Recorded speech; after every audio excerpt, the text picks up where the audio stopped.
For more live events featuring your favorite AISD students and teams, stay tuned to AISDlive.org, follow us on the AISD Live Facebook page, or subscribe to our Abilene ISD YouTube channel. Visit the AISD Live website for sponsorship opportunity information. Enjoy the game.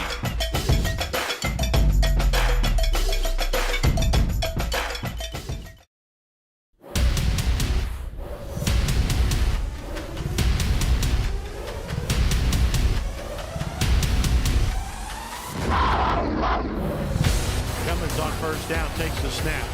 He's going to hand it off. Daniel Bray. Bray 30, 25, 21 men to beat. Daniel Bray, one carry. Yes! Snap is back. Quick pass is going to be picked up. From the 35 to the 20, Lucas David. Yes! A pick six for Lucas David. Welcome to Cooper Cougar Football with Jimmy Pogue and Rick Casey. Brought to you by AISD Live.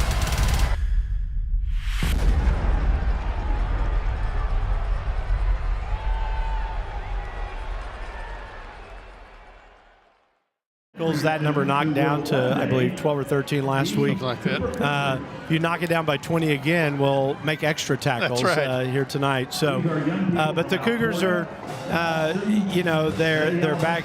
Good news, Austin Cummins is fine. He will play tonight. I believe that the Cougars are starting to find some identity with Cummins at quarterback. He has had his two best games of the 14 that he has started now in the last 2 weeks. Absolutely. He's playing with a new confidence this year.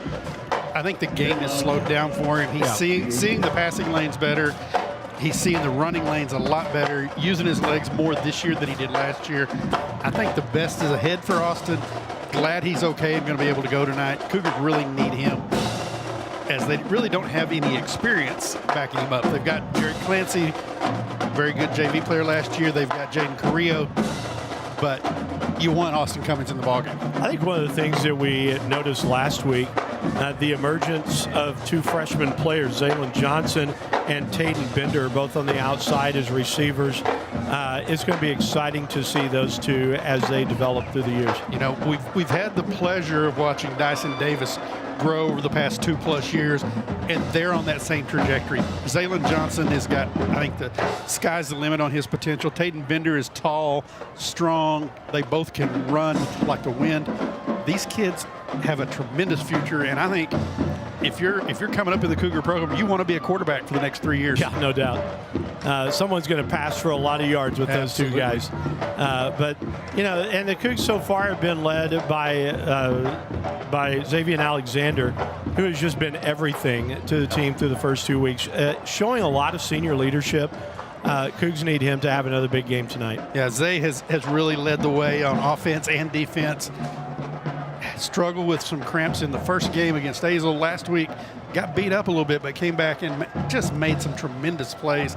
He is tough to tackle in the open field and really doing a good job leading the Cougar receiving corps. Last week we talked about as Cooper played Abilene High, they played him tough. It's kind of an interesting deal because the Cougs have only lost by one score.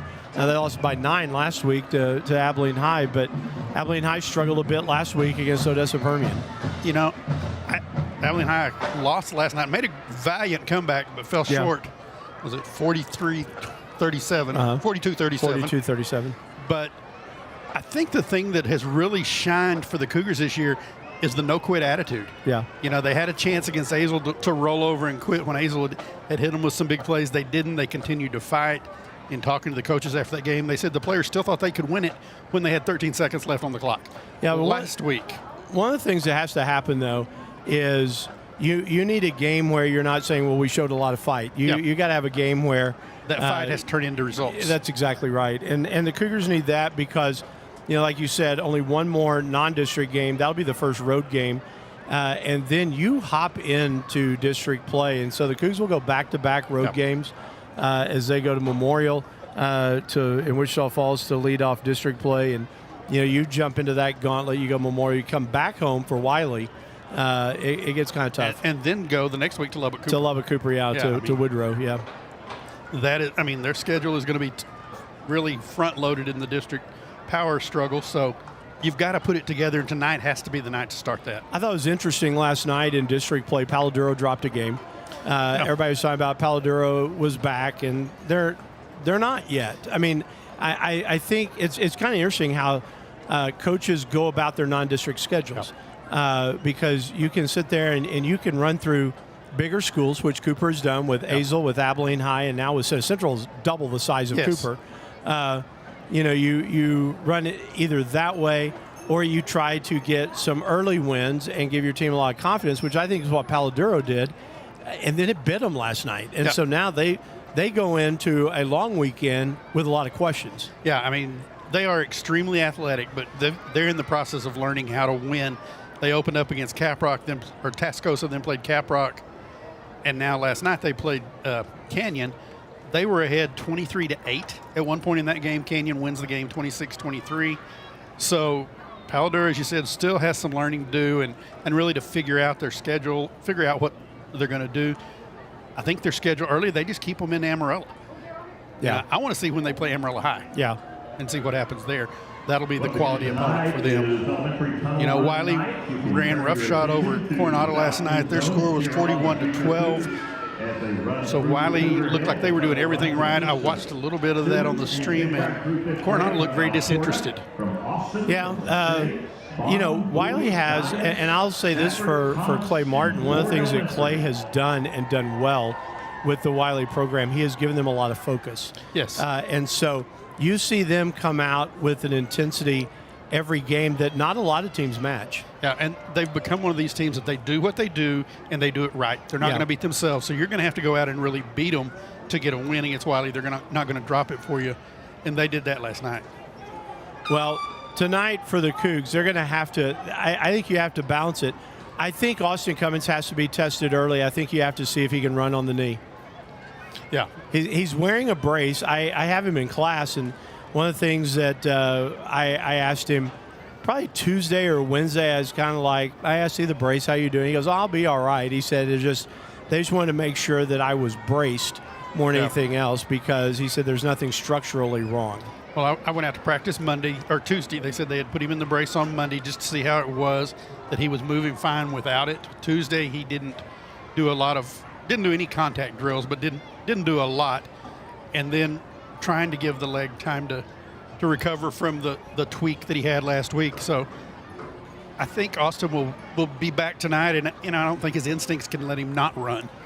Meanwhile, for the Cougs, you sit there and look at how the team is being built right now and what we're seeing through two games.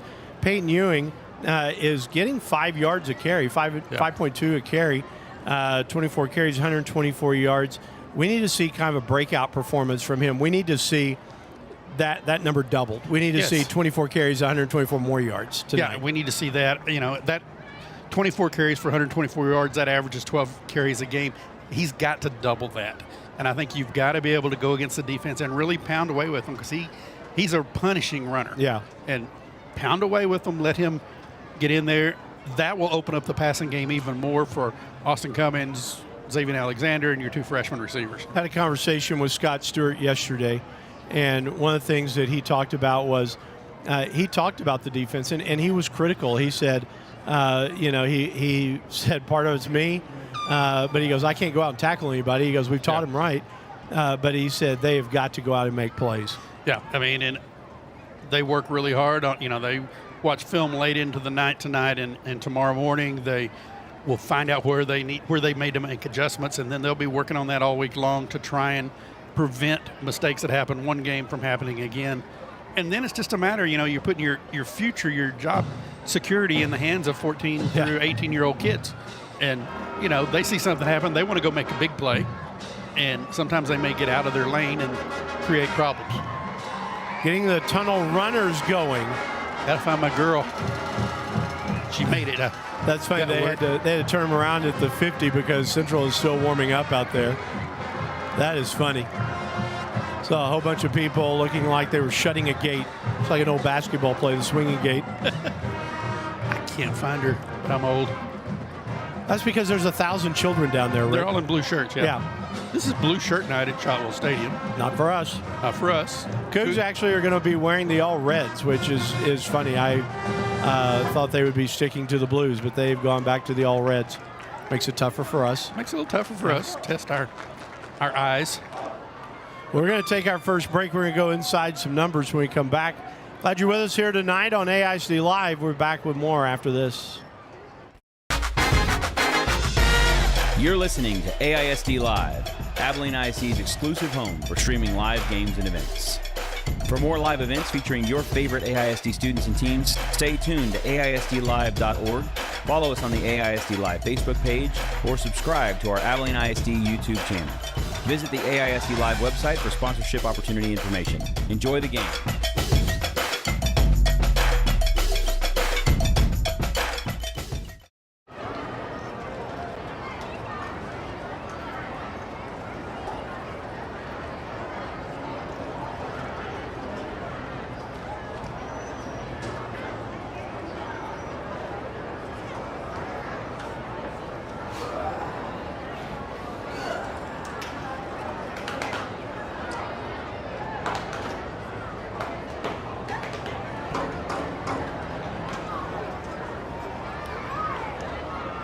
Cougar football with Jimmy Pogue and Rick Casey. We welcome you back to homecoming night for 2024. I'm Jimmy Pogue along with Rick Kaysen. We're taking a look at the two games the Cougars have played so far. Lost to Azle 40-34 and a loss to Abilene High 42-33. Central has the potential over the last few years to put a lot of points on the board. This game has been notoriously high scoring. But I think that the Cougars have got to get Central into the low 30s tonight. Yeah, I think, again, like last week we were saying, almost have to drain the clock a little bit, take the air out of the ball, and create some longer drives, because Central is a big play team. Christian English, experienced quarterback for them, very accurate passer, will distribute it all over the field. Earlier this morning, on the sidelines, make them anxious when they get in, and maybe they'll make a mistake. 33rd class I'm of looking the at Hall our of Fame who's about to be introduced. What We'd like an to amazing introduce class to you we the had this 93rd morning. and 94th members The of the 33rd Hall of class of Fame. the Hall of Fame at The Cooper. 92nd It inductee is into the Cooper Hall of Fame Anita Blanton was the Anita 92nd Blanton. inductee.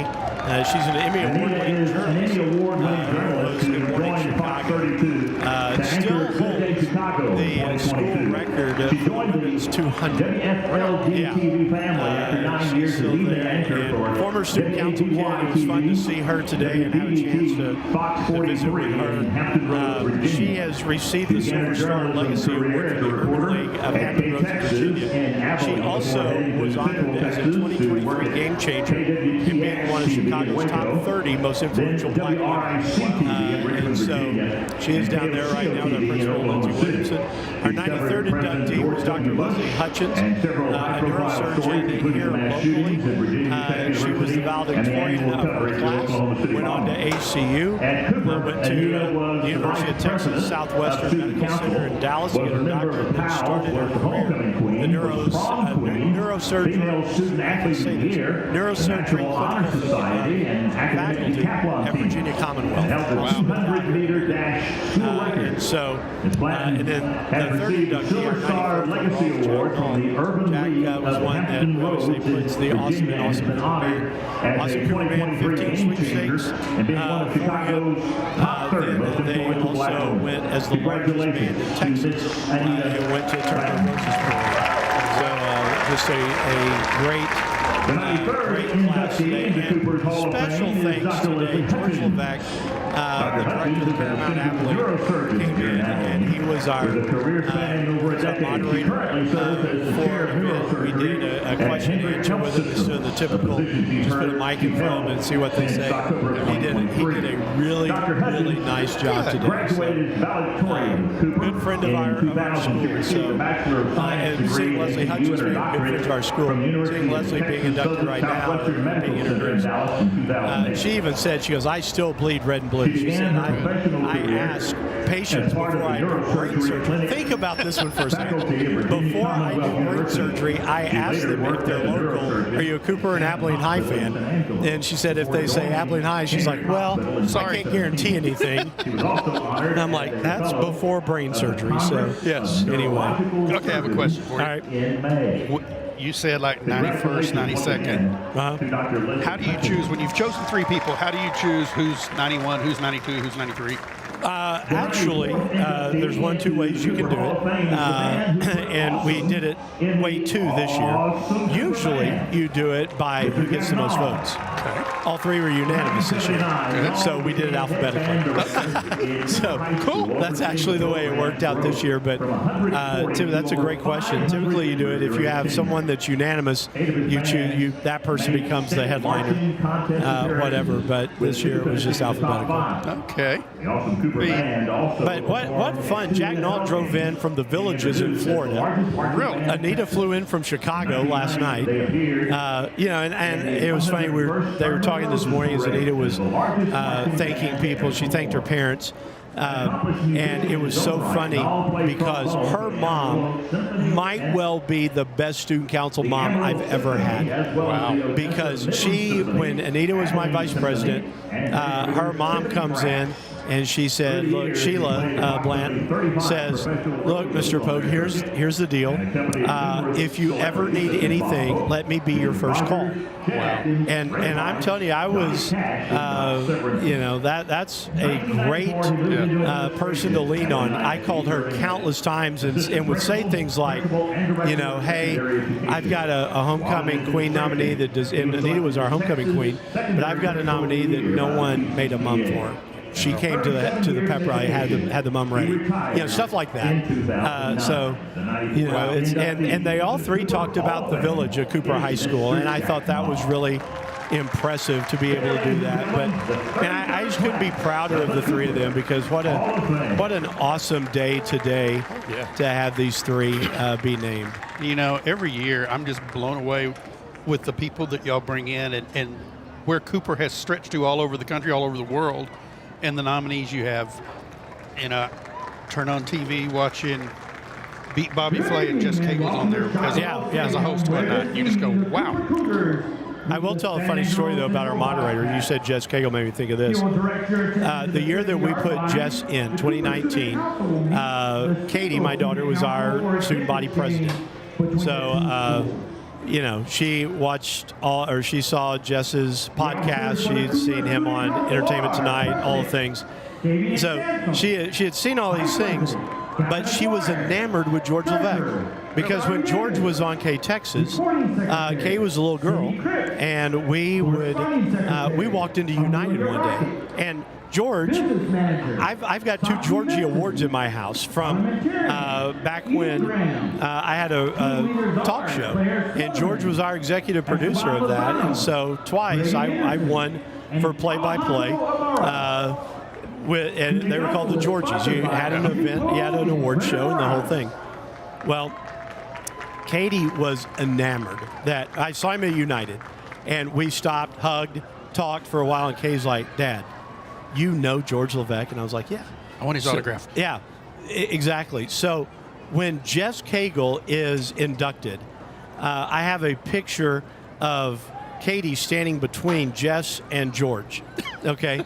And I sent it to both of them, to both George and to Jess, because Jess, we grew up with at Pioneer Drive, knew him. And I always said, there's Katie with her hero, George Levesque, and some other guy. And Jess just thought that was hysterical. So only Katie. Yeah, it was fun. Now let's meet the polls. I'm going to let you take it for a second. I'm going to answer Lindsey Williamson's question. We'll go ahead and thank some of our sponsors before we get into this one tonight. I want to thank our premier sponsors for Abilene ISD Live Athletics broadcast for the 24-25 school year. Borland & Sobin and Partners Cosmetic and Family Dentistry and Sadalco Construction Services. Borland & Sobin, led by Abilene ISD graduates Dr. Wes Sobin from Cooper and Dr. Bart Borland from Abilene High School. In its 3rd decade of providing high-quality, affordable dental care in Abilene, count on Borland & Sobin to help you maintain a healthy and beautiful smile. Thank you, Sadalco Construction Services, for partnering with Abilene ISD to provide our students and community with a brighter future. Sadalco, relationship built on integrity, success built on performance. Cougar cheerleaders being introduced right now. The awesome Cougar band will be on the field in a few moments. We'll have our traditional field yell. Delaney Lushika, All-American. Lindsay's telling them right now they get to be part of the parade. At halftime, they get to ride in one of the golf carts and take their last lap, which would be fun. Cool. Yeah. Lucas Edmonds. So that's fun. And so many people to thank tonight. I mean, Guy and Stacy Bailey at Maxwell Golf Course. They provide, there's two other great student council parents. Had both of their kids.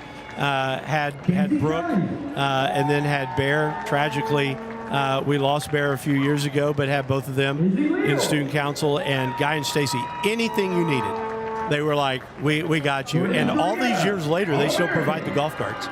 And so I'm very thankful to them. I think about, the parents I have right now. I have Trance Rosenquist, our tennis coach.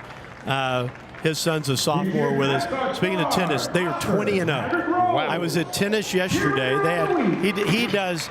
I'm going to compliment a couple of our programs. Trance yesterday had teacher appreciation. I've got 7 tennis players in the student council. Those are the young men and women he's raising because they just exude leadership and positivity on our campus. They went to 20-0 yesterday. They've got a match with Wichita Falls Memorial at 9 o'clock in the morning, first district match. There has never been. Cooper has won 4 state tennis championships. They've never been 20-0. Really? Yeah, so that's kind of crazy to think about. Yeah. And then I want to give a shout out to Nora Campbell, our volleyball coach. Today she had an alumni volleyball game. I think she had 28 former players that came in and played, and that was so fun to see those players. They had them as far back as like 2001. They came and played. So did they play each other? Or did they play volleyball? Oh no, you can't play the volleyball. That's not allowed. But Katie called. She said, Coach Campbell needs to buy more ibuprofen, Dad. Can you get her some? Yes. Sounds like our softball days. Yeah, yes. But she was talking about the last point of the match today. Katie's hero growing up and going to Cooper Volleyball was Keani Mitchell. Okay. That was the all-everything middle that the Cougars had. And then Katie and Cheyenne Sherwood played together. Yes. And so Cheyenne came in, or is here, and so Kay said it was fun to set her again, but she goes, but the last point, she said, I set a quick to Keani in the middle, who absolutely pounded one to the ground. And Keani's got to be, she's got to be 29, 30. And Katie said, turned around, looked at her and said, I've waited my whole life to do that one time. And said it was just really a fun time. So, and I think we have to do that. I think that, I'm not saying, oh, woe is us or oh, poor us about Cooper, but Cooper has so much positive going on. Absolutely. You got to champion some of this stuff. Absolutely. And tennis and volleyball, the band on a quick turnaround. Homecoming's quick for me. Yeah. John Landine, I needed another performance today. And about 2 weeks ago was needing that. He goes, I'll have the jazz band ready. And he had the jazz band ready, and they performed this morning. And then Josh Westman with Red Rhythm and Blues had them ready to go on as short a notice as I had. And they were performance ready. And so it was just, I can't say enough good about Cooper High School right now. It was just a great day. And that is so fantastic to hear as an alumni, but just to hear how teachers coming together, kids coming together. And I think a lot of that goes to the leadership and Lindsay Williamson and her staff. Doubt. No doubt. No one's going to let her down at the end of the day. They're playing to the CHS here as we get ready, close to ready for the start of this one tonight. 4.5 away from kickoff. We'll take a timeout. We'll be back. We've got starting lineups coming your way next. Homecoming has started. It's progressed, but the kickoff is 4.5 away after this on AISD Live. You're listening. Hey, future creators. Are you ready to dive into the exciting world of video production? AISD's Digital Communications program is where your journey starts. Take 3, Mark. You can design the next iconic promo, broadcast all the big games, and produce your own short films, all at the Lift, where you'll get hands-on experience with the latest gear, like cameras, sound mixers, lights, and more. Let your creativity shine. Start your journey in digital media with AISD.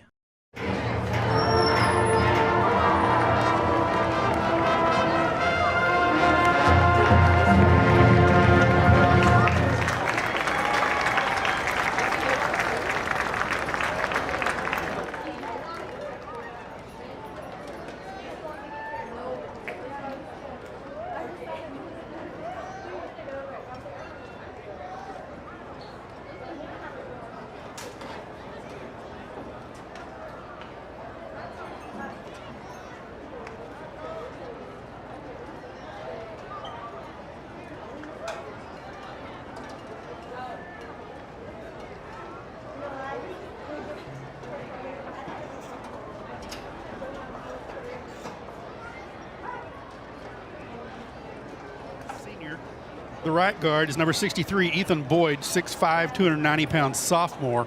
Left tackle is number 78, Chase Cole, a 6'3", 285-pound senior. And the right tackle is number 75, Kyler Price, a 6'2", 285-pound senior. Their quarterback will be number 3, Christian English. He's 6 foot, 175 pounds, and a senior.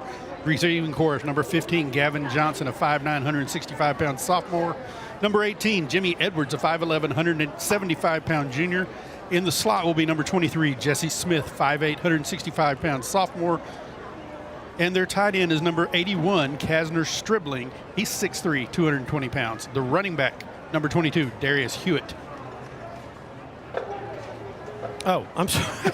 I was looking down there at the field for the moment. For the Cougar defense, it's going to look like this. At the nose is Alejandro Ibarra, number 96, 240, and a senior. The ends, Esteban Lozano's 15, 190, and a senior. Dyson Davis is 21, 235, and a junior. The linebacking core, the outside, Adam Garuli is number 11, 170, and a senior, along with Trey Turner, number 18, 180, and a senior. I should say number 8, not number 18.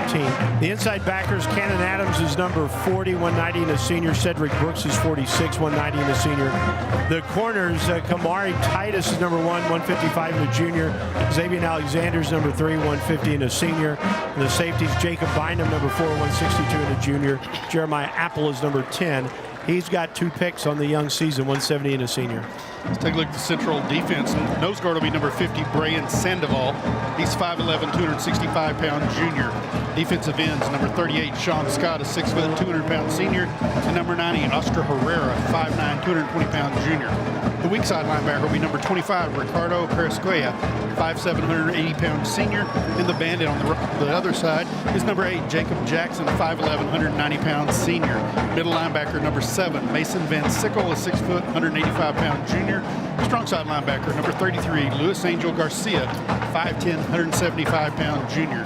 On the corners, number 1, Zayden Norton, a 5'10", 170-pound senior. And number 17, Gabriel Rodriguez, a 5'11", 175-pound junior.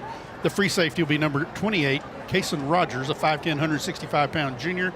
And the Rovers, number 9, Jackson Kennedy, 5'9", 170-pound sophomore. We ask that, if able, you please stand. Now we're going to have the national anthem, so we'll stand and we'll take our last break. I'll come back with a Cooper offense after this on AISD Live.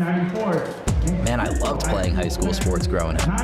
And it's fun being a fan now, don't get me wrong, but sitting in the and remain standing for the national anthem.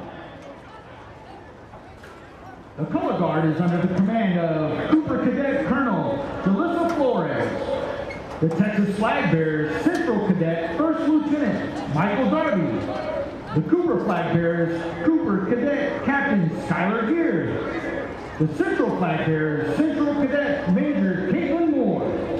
The guards are Cooper Cadet Lieutenant Colonel Jaden Fuentes and Central Cadet First Lieutenant Nate Dela Cruz. The Cooper Junior Junior ROTC program is under the direction of Lieutenant Colonel Chad Countess and Master Sergeant Ron Dios. And the Central Junior ROTC program is under the direction of Major Chris Carney and Chief Master Sergeant Kathy Prance.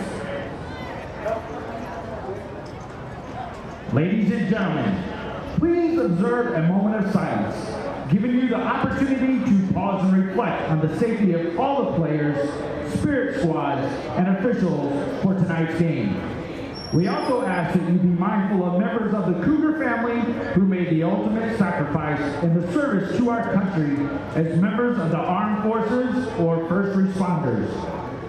We are honoring their sacrifice by dedicating a section of the bleachers to the memories, gone but not forgotten.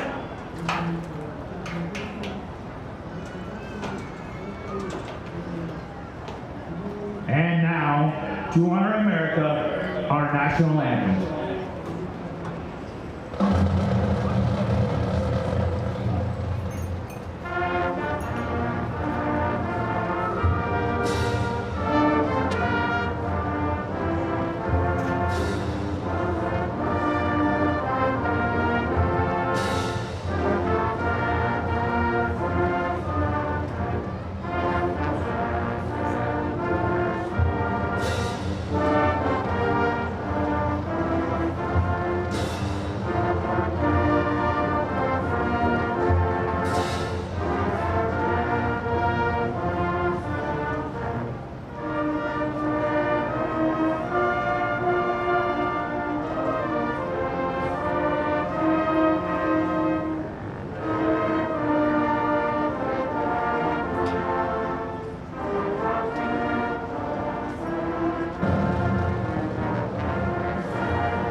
Number 21, Dyson Davis.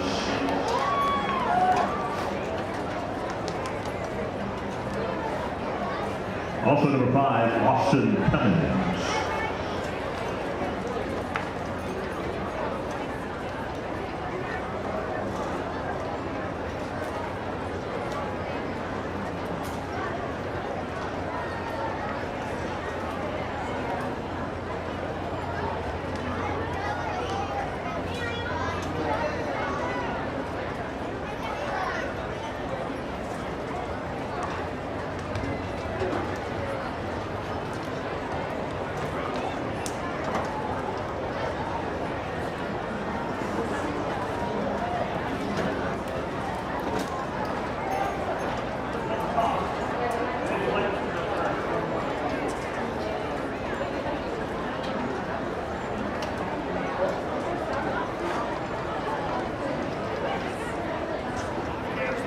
First, we will see their offense on the field. Cougars will kick off from the south end of the stadium.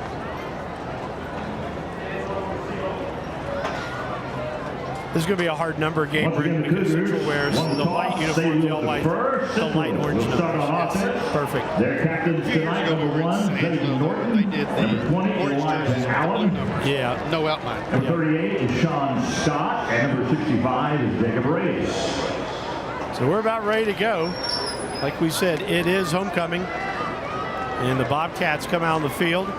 And they will have Jimmy Edwards, number 18, Cameron Mayfield, 19, and Jess Smith, 23, to return. I believe it's Kason Rogers in the center. Yeah, Rogers is the middleman. So it's Edwards and Smith on either side. Handling the doors, number 38, Kyler Wheeler. Tyler Wheeler will kick off for the Cougars. San Angelo will be playing without their leading receiver, Colton Hill, tonight. He was injured last weekend in Amarillo. Kyler Wheeler ready to tee it up. He's had balls bounce on the ground both weeks on the pooch kick. We'll see what he does here tonight. And we are underway with homecoming 2024. Wheeler kicks. It's going to go to the middle man in the formation, Kason Rogers, at the 5. 10-15 to the 20. And he loses his helmet as he gets to the 22-yard line. And that's where Central will have the football first and 10. The Cougar tackler, number 8, Brevin Turner. 21-yard line is going to be the official start. Christian English will come out as quarterback for the Bobcats. English, 175-pound senior. They're going to have number 20 in the backfield. That'll be Elijah Allen. Yep. Central will bring 3 wide on first down. And Jesse Smith comes into the slot on the right side. From the right hash, Central will move from left to right here in the first half. Snap comes back on first down. Ball's on the ground. Cougs are on it. First play, they fall on it at the 17. Wow. And it is Adam Garuli coming up with a fumble recovery. And the Cougars will have the football. Exactly what the doctor ordered, Rick. Absolutely. The ball stayed on the ground for a long time. And Garuli was kind of like, I guess I'll pick that up. But I think Allen thought it was going to be a fake to him, and Christian English was going to do the give. So you got to capitalize right Oh, now. absolutely. First and 10 for the Cougars, the Bobcats 17-yard line. Austin Cummins with Peyton Carrillo, the quarterback. I'm sorry, Carrillo, number 6, to take the first snap. Takes it, hands it off. Ewing bounces off him at the 15.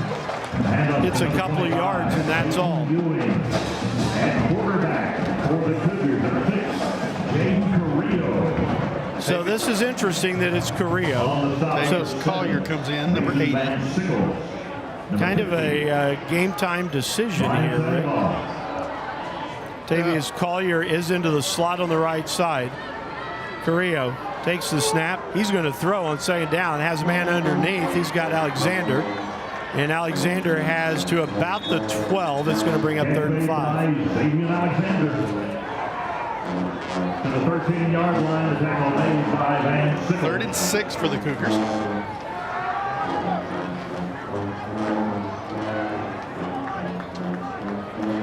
Well, the only thing I can imagine is that it was get warmed up and all of a sudden you're like, yeah, no, not this week maybe.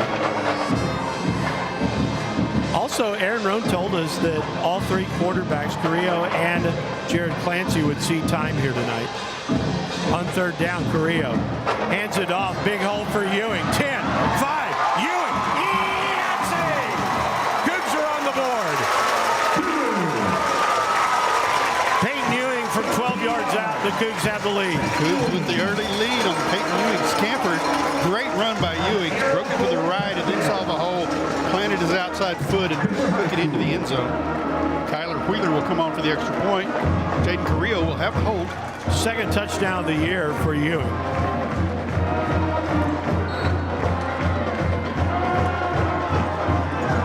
Snap is down, Wheeler's kick is up, and the kick is good. So 10 minutes, 30 seconds to go in the first quarter. Central had the ball for one play, a fumble. Cougs take over. They busted in 3 plays. From 17 yards out, they lead at 7-0 on AISD Live. Sedalco Construction Services is honored.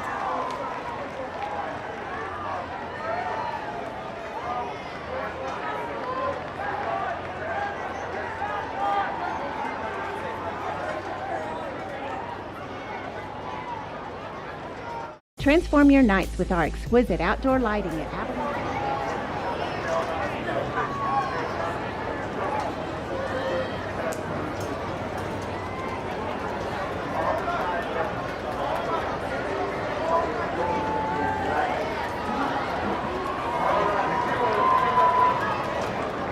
Scoring drive, 17 yards on 3 plays.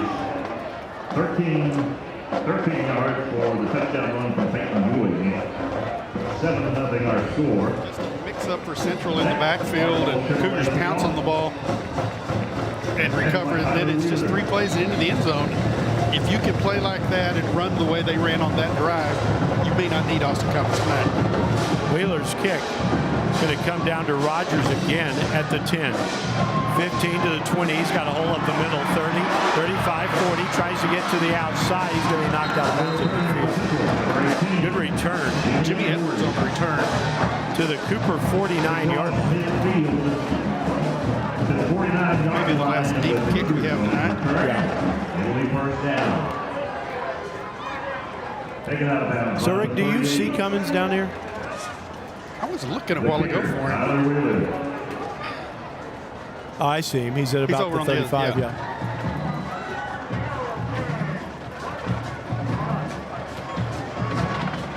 First and 10 for the Bobcats. English has 2 backs in the backfield. I believe the tall one is John Paul Nambrano. Here's the snap on first down. Handoff goes to Elijah Allen. Allen's got the secondary. He's got the 41 of the Cougs. 42 of the Cougs. Gain of 7. He'll bring up 2nd and 3. 7 yards. Second down, 3. The other guy in the backfield was Kasner Stribling, the tight end. Stribling is 81. He comes to the near slot. Trips right side, 1 to the left on 2nd down and 3. English takes the snap, hands it off again, and first down yardage for Elijah Allen. Gets to the Cooper 37, maybe the 36. Let's see where he's spotted. He's across the 37, so officially the 36. 36. So a first and 10 for the Bobcats. 9:40 first quarter. Cougs lead 7-0. English trying to shake the cobwebs off that first play fumble. Snap comes back. The handoff, good job. Great tackle. Cougs in the backfield right there. Trey Turner wrapping up Elijah Allen for a loss of 2 back to the 39. Going to be a loss of 3. Still at the 39. 2nd and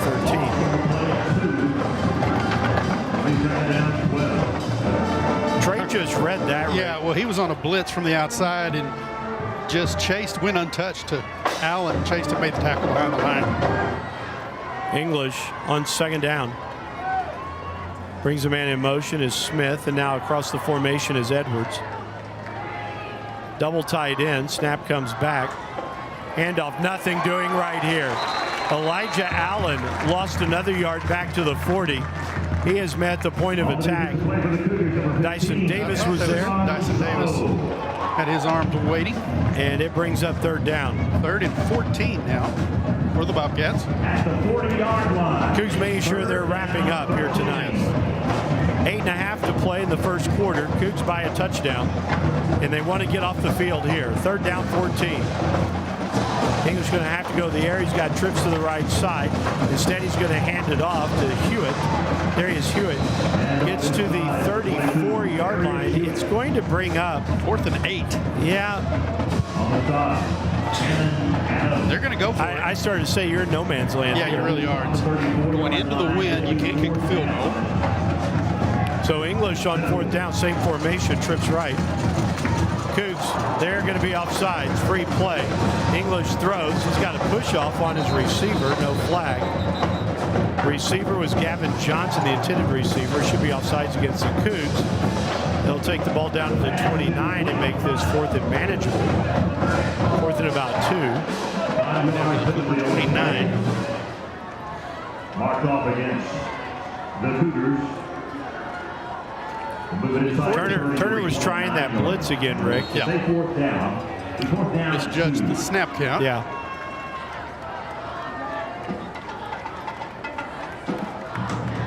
So 4th down.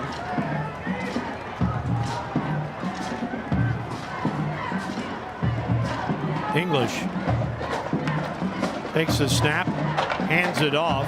Hewitt has the first down inside the 25 to the 24. That's the thing that gives defensive coordinators nightmares. You had a 3rd and 14, and then the offsides allowed Central new life. Yeah, 3rd and 14, yeah. 4th and 9. 4th and 9, yeah. And then stop them, but yet you jumped off sides. So 1st down. Snap is back. English wants to throw, stands in the pocket, and overthrows everybody. As intended, I believe, for Gavin Johnson. Yes. Christian English's pass. Bring up 2nd down, 7:22 first quarter. 2nd down 10.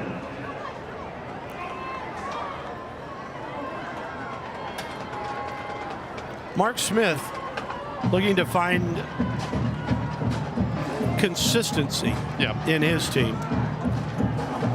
On 2nd down, English starts a man in motion. That's Stribling.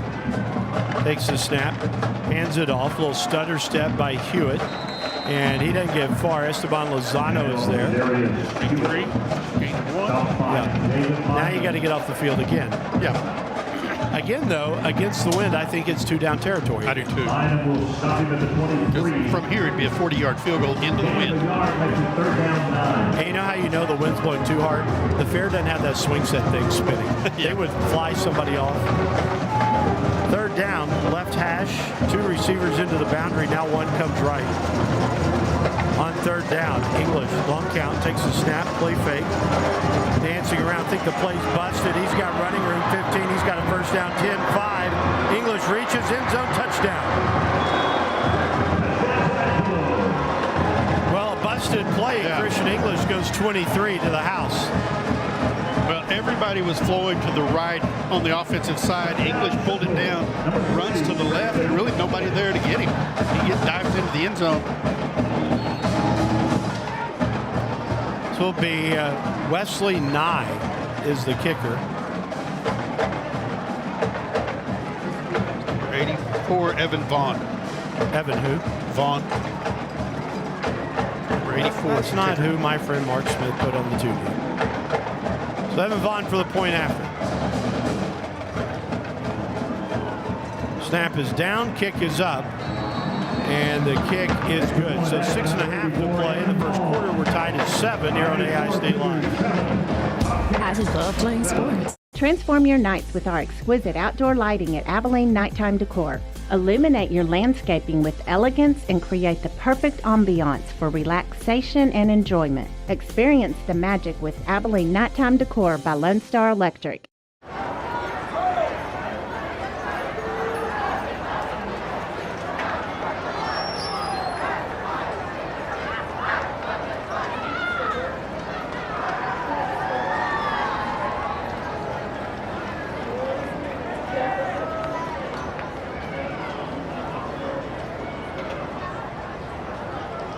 Football with Jimmy Pogue and Rick Casey.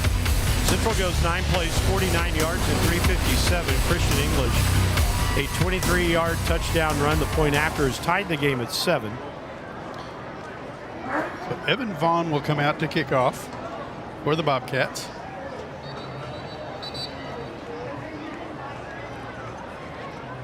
We go back to saying, Rick, the Cougs have to figure some things out defensively. Yeah. You know, twice you almost get off the field, and twice somebody has got to be at home on the backside to make that tackle. Yep.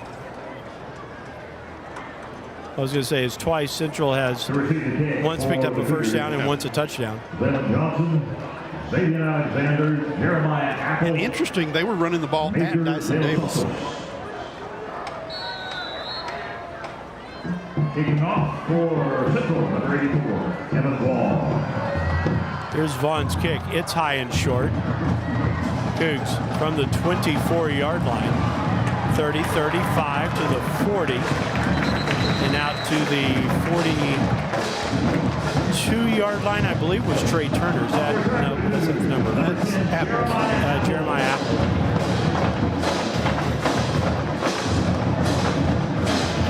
Marking at the 43-yard line. As I was saying earlier in the pregame break, tomorrow morning, 9 o'clock, Cougar tennis, 20-0 on the season, trying to go to 21. They play Wichita Falls Memorial. Is it at Cooper? It's at Cooper in the morning. Oh, wow.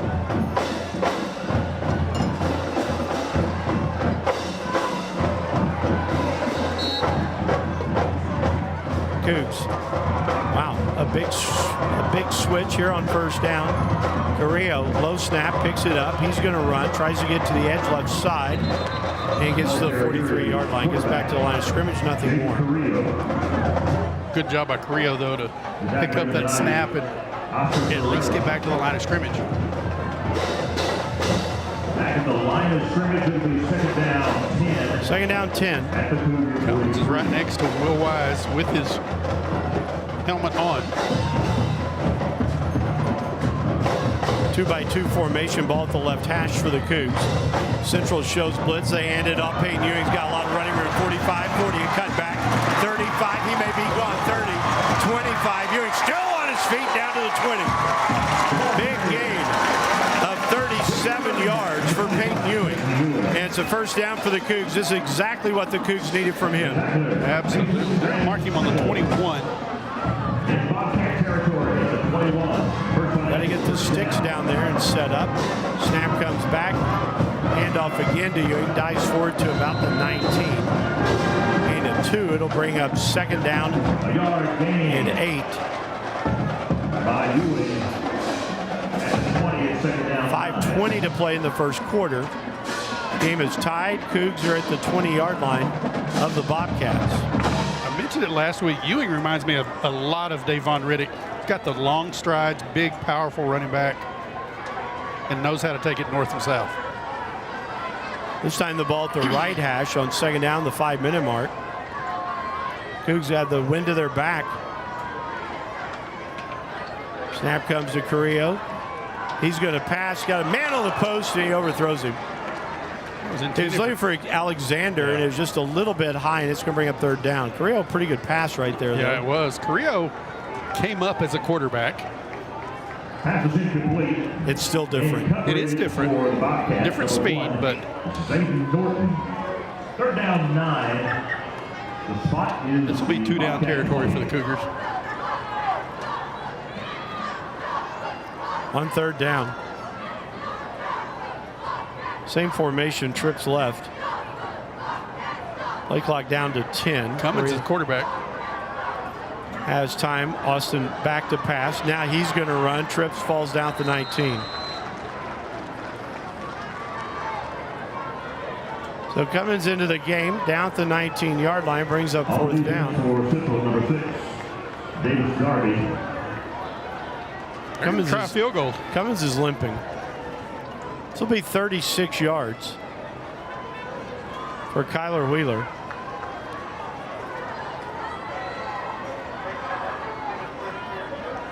Into the game, number 38. Now the hold of Jaden Carrillo. Right hash, snap down. Wheeler's kicks blocked. Cougs grab it at the 25, but Central will have a first down. James Norton, the man that has the block. So with 4:04 to play, Central comes up big, getting the blocked field goal. You had to keep that low to drive it. He got a lot of penetration, though.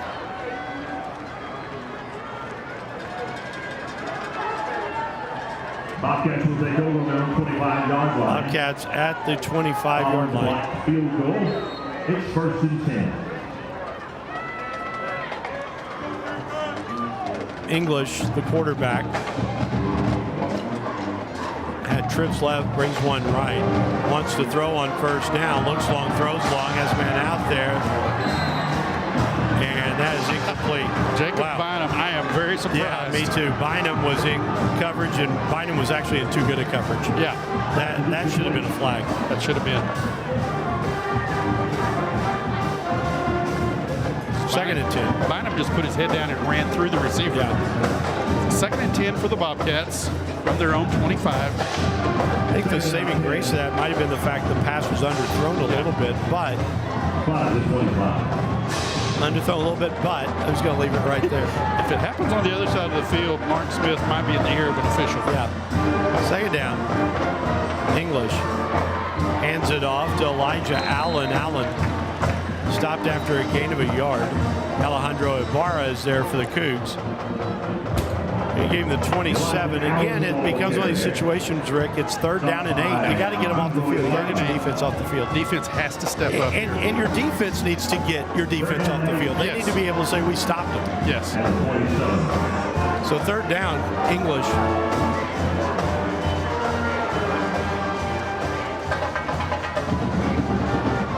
Steps one of his receivers back. Has two to the right side, and now then Smith in motion. Takes the snap, a little pump, throws outside. No one's close to that. It's incomplete. A little nudge by Xavier Alexander. Brings up fourth down. This has to be a punting situation. Yes. Yeah, Pat started to say you're not going to go for it at your own 27. Mason Rogers, number 28, is their punter. Cougars send Xavier Alexander deep to return. Xavier will go back to about the Cooper 43-yard line to await the punt from Rogers. Cougs, I thought, may have been offsides there. Rogers runs. Yeah, I started to say Rogers running. There's a flag down. We'll have to see what the penalty is here, Rick. I think it may be a face mask. They grabbed me by the shoulder pad. It wasn't. Yeah, I started to say it wasn't a face mask at all. I'm wondering if it's offsides. This could be really interesting. That was not a face mask. Because this can go one of two ways. Central could pick up a very odd first down, or the Cougs have the ball for the second time deep in Central territory. Well, if it's offsides, it'll still be 4th and 3. But that was not a face mask. It was not a face mask. You're right. Personal foul. It was face mask. Yeah. That was not a face mask. That was not a face mask. Well, that's going to set Central up on a first down. And that's unfortunate for the Cougs. Yes. Watch this again. He grabbed his shoulder pad. Yeah, Dyson Davis has him by the pads. That is and throws him down. Yeah, that's not. It was not a face mask. Cougs will allow Central to the 42. 1st and 10 for the Bobcats. Christian English, the quarterback, takes the snap, hands it off. Nothing doing right here. Let's see if that might have been Hewitt. That was 2020 Allen. Okay, so it's Elijah Allen. I called it to 43. Cedric Brooks was there for the stop for the Cougs. 1 yard gain.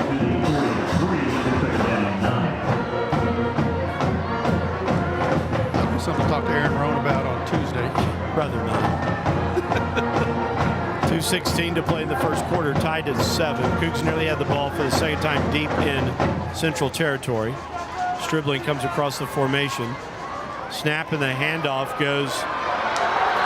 First down yardage, still on his feet with the carry. Allen. Allen. It's to the Cooper 32-yard line, a gain of 25. Territory at the 33-yard line, first down, San Angelo. And San Angelo's running at the right side or the left side of the Cougar defensive line, which is where Dyson Davis is. Now he switches sides. Allen again in the backfield with English on first down.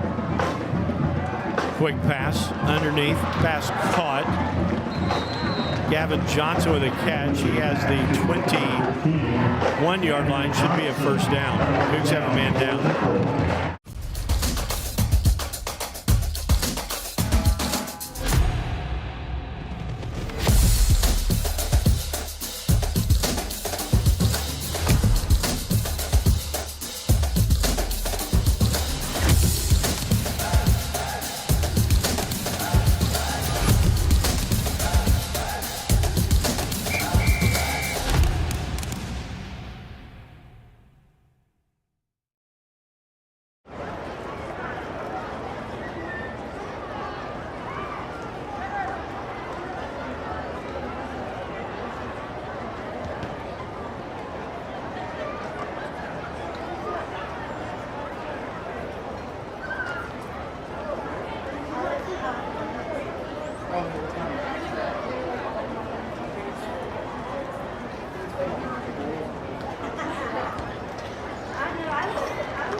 Back to the action, minute 28 to go in the first quarter. 7-7 our score. Central now to the Cooper 21-yard line. Christian English sends Darius Hute in motion, takes the snap, looks, throws on the same as a man, pass caught, touchdown. Christian Lara has the touchdown from 21 yards out. Lara was released tight end right down the seam, and nobody went with him. Easy pitch and catch. And you go back to the fourth down call. Yes, the Cougars have to be able to stop the drive after that happens, but they had stopped the drive and had the ball inside the 20-yard line. Evan Vaughn for the point. For 2. They are going for 2, and English dives in for 2. So, our new score, the minute 19, it is Bobcats 15, Cougs 7 here on AISD Live. Life's hectic, and we get it. But let's talk about something you can't afford to skip. We're ready for you. Your smile. At Borland Sobin & Partners, we get that your time is precious. That's why we offer same-day appointments, so you don't have to put your smile on the back burner. Our team of expert dentists combines cutting-edge technology with a passion for perfection.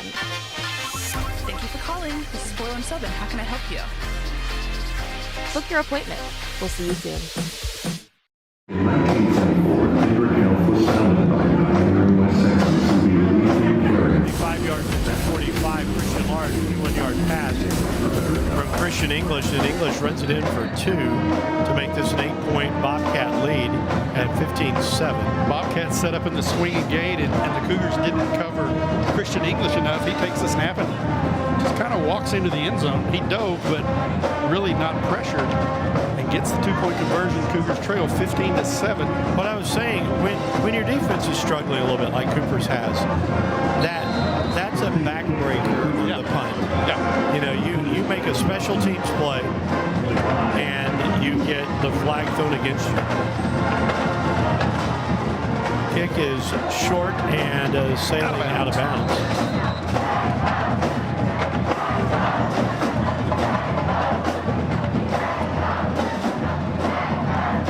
So now that Cooper kind of needs to take a breath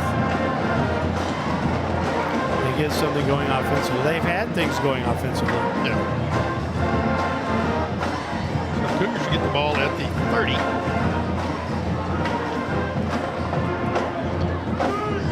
Right. Should be. 5-yard penalty.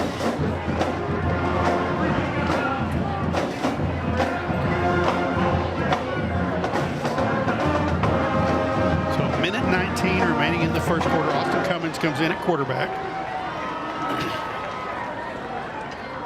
Got to make you think the Cougars are going to try and throw the last 1:19 of the quarter. Yeah. Carrillo's into the near slot. Cougs go empty backfield. 5 in the formation. 3 come to the field side. 2 work into the boundary. Minute 19 to play in the quarter. Carrillo will be open in the right down the seam. Snap on first down, comes back. Cummins stands in the pocket. Now he's flushed. Now he's hit. There's a flag down. That should be face mask. 2 flags down. I think it's a face mask. Number 5, Austin Cummins.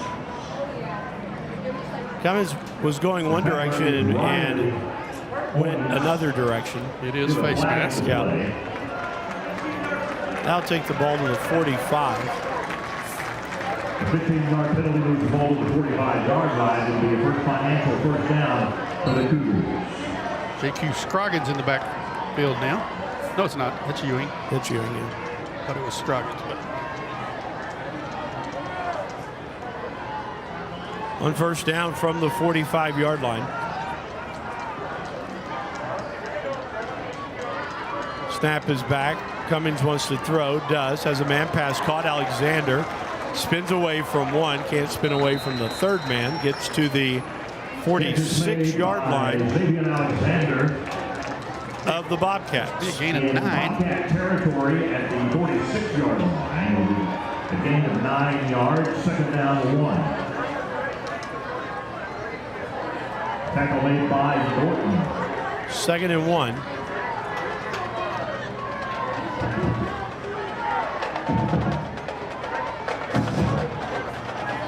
They wait the snap.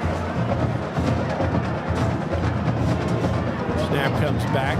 Handoff Ewing. Ewing puts his head down, gets the first down. Put his foot in the ground, did a nice job right there, Rick. So Bobcats 42 for the first down. Gain of 4. They grabbed him around the helmet, tackling him close to being a face mask. Into the first quarter. Into the first quarter. One in the books, 15-7 Bobcats. You're watching Cooper Cougar football on AIC Live. We're back after this. She thinks she's being funny, only she's not making you laugh. She's making you feel left out. Thanks to social media, it's easy to feel bullied, intentional or not. So instead of pushing back, think about rising above. It's easy to be upset, not as easy to be bigger. For some great insights on bullying and dealing with teen depression, visit yourlifeyourvoice.org. Support yourself and your friends. Be a lifter. Together, we're building a brighter future.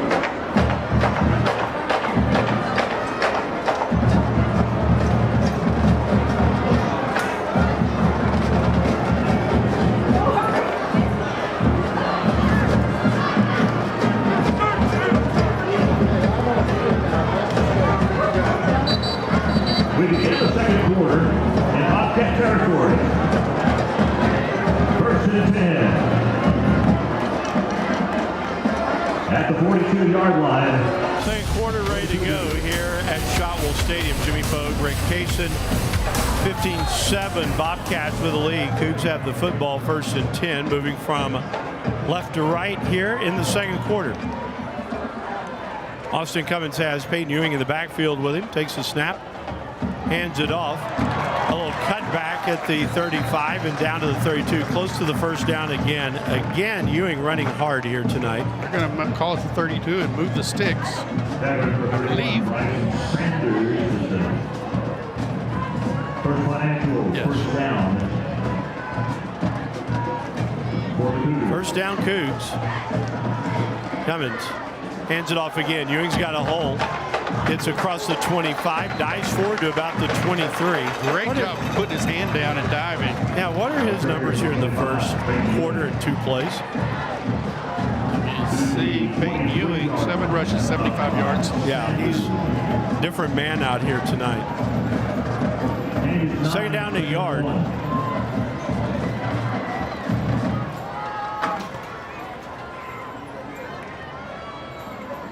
Cougs look over to the play from Will Wise.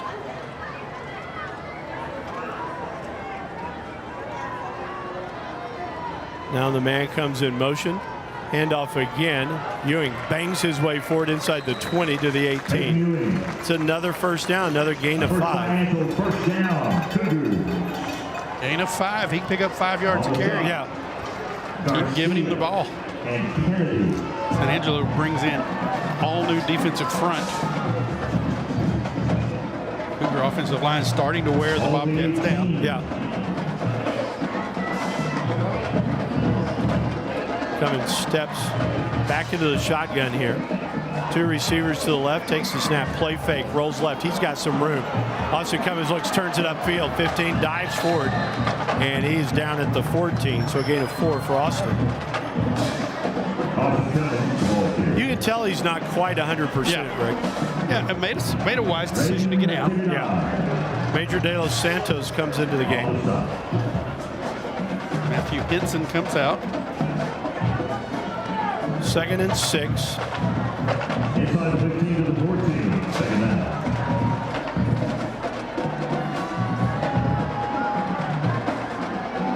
Cummins takes the snap, 3-step drop, stands in the pocket, flushed. Oh, and that makes a nice move. 15 stumbles, and he's back to the line of scrimmage, nothing more. Booker Cummins is back on number 25, Perusia. Make it 3rd and 6. At the 14. 3rd down 6. 3rd down 6. Cummins will come out. Over to the Wildcat.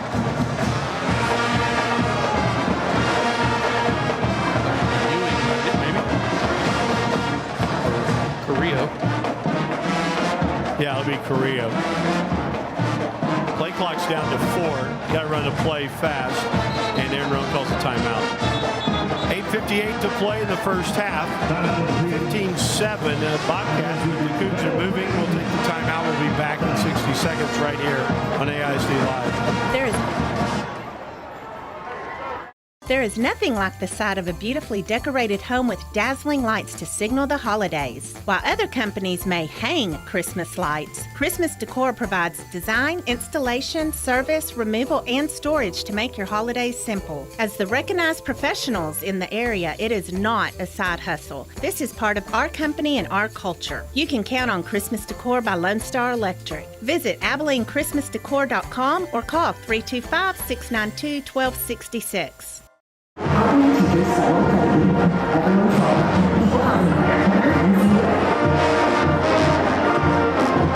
Territory absolutely has to be.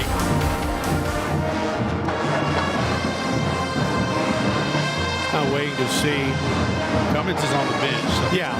He's not going to be in. I was trying to see who the Cougs personnel is going to be. They're at the left hash. Carrillo will be the quarterback. Hinson's back in the game. Bender is the wide receiver to the right. On 3rd down. Carrillo takes the snap. Play breaks down. Jaden in some trouble. He's going to go down back at the 18. Loss of 4. That makes 4th down hard. Cummins comes back in the ballgame now. As does Alexander. Zaylen Johnson on the right side. Peyton Bender on the bench, or on the sideline.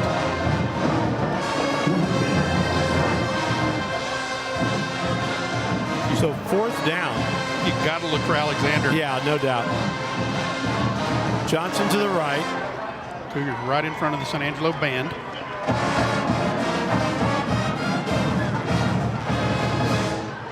Cummins, 5 on the play clock, takes the snap, has all day, looks on the fade, and Johnson's pushed. He went out of bounds, though, back at about the 2-yard line. Pass is incomplete. And so the Cougs will give the ball up on downs. Okay, so now the weight comes on the Cougars defense. They have to get a stop here.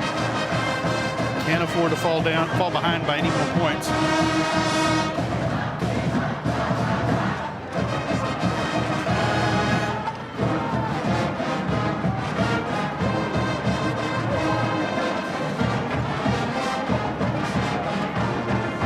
Toledo leads Brewer 14-0. Hawley leads Merkel 19-0. on first down. Handoff trying to bounce outside is Elijah Allen. He is wrapped up and going to be dropped at the 20-yard line. Gain of 2 for Allen. Running back, number 20, Wall leads Jim Ned 17-0. Albany and Seymour tied at 7. Plainview leads Hereford 7-6. Clyde trailing Shallowater 28-14 in the first. Lubbock Cooper leads Amarillo Tascosa 7-6. Christian English takes the snap, hands it off, and Allen fights to get back to the line of scrimmage. Now it's 3rd and 8. The Bobcats, Rick, are really ground-oriented. They really are, which is a difference from what we've seen in the past from Bobcats. I think that's a good thing for Mark Smith to do.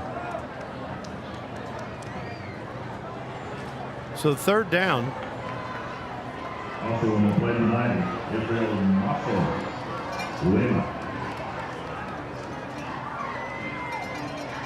English brings a man in motion as Stribling. Snap is back, play action. Stands, throws, has a man pass caught, first down at the 30-yard line. Killers, 3rd and 8, becomes 1st and 10. First down, Central. Marius Titus just ran off the ball, off the pattern, and Jimmy Edwards does a little stop and makes the catch for a first down. 8th first down of the night for the Bobcats. English brings Smith in motion, and the handoff, nothing doing. Maybe a half yard to the 30 and a half. Yeah. So bring up 2nd down, 9. In a battle of former Cooper assistants, Stephenville leads Godley 7-0 in the first quarter.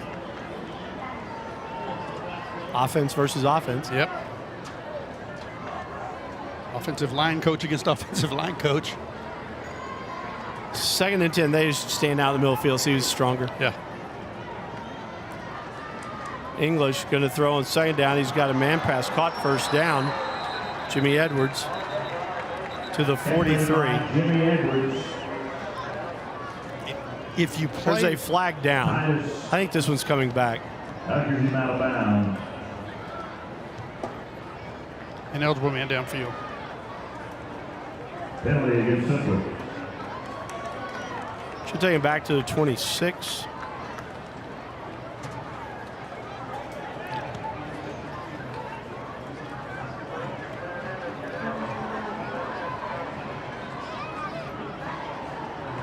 Danny Dudgeon, the head coach at Godley, who welcomes Zach Stewart into the broadcast tonight.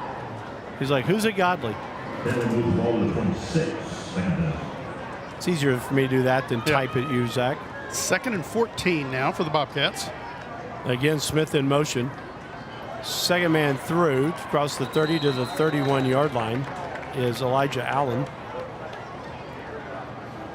Number 20, Elijah Allen. Brings up another big 3rd down. 3rd and 9. San Angelo 2 for 4 on 3rd down tonight. Turner, number 10, Apple. 3rd down. On 3rd down.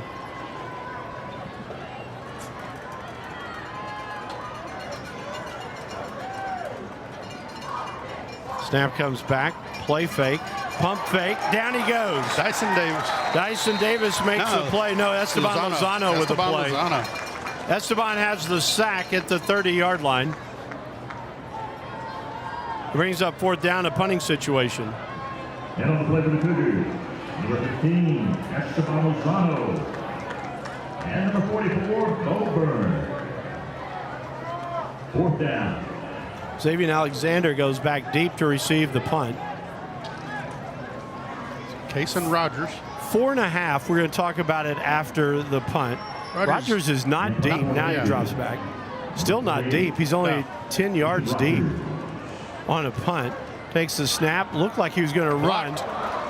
No, the punt got away. See, again, that...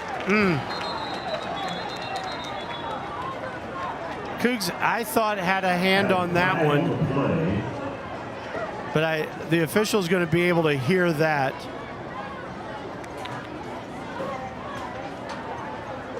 I think this might only be the 5-yard. running into the kicker. Yeah, it's 5 yards.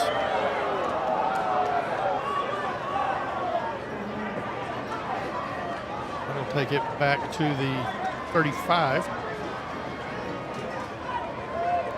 Cougs are lucky that wasn't a personal foul. Yes, very lucky. So here's the thing. It's still 4th down and 5. Yeah, I think it's still a punting situation. Yes. Let him punt. Yeah. Let him punt. Don't. I mean, you've had 2 now where you face mask the punter once and you run into him. It doesn't matter if he's only 10 yards back. Play contain. Let him punt the ball. Okay, they've got a different punter. It's number 8, Jacob Jackson. Now in punt formation, number 8, Jacob Jackson. And so again, this snap is high. Good job by Lozano just playing contain right there. And this ball is going to roll out of bounds at the 30. So first down coming up for the Cougs. 4:05 to play in the first half. Cooper trailing 15-7. Rick, you have to talk for a second. I have to take this. Okay. Cougars will take over with 4:05 remaining in the half. Cougars will have the ball to start the second half. So this is a chance to score and get back-to-back possessions for the Cougars. Cougars will start at the 30-yard line. Austin Cummins will come in at quarterback. Have 2 receivers to each side. Alexander wide to the left. Hayden Bender wide to the right. Ball at the right hash for the Cougs on 1st and 10 with 4:05 to play, and the half snap is back. Pump fake. Cummins tucks it, gets to the 30-yard line. Gets back to the line of scrimmage, nothing more. Well, I was going to say a moment ago, Rick, this is such an important drive for the Cougs because if they can score here, they have the ball to start the second half. Yeah. Yeah.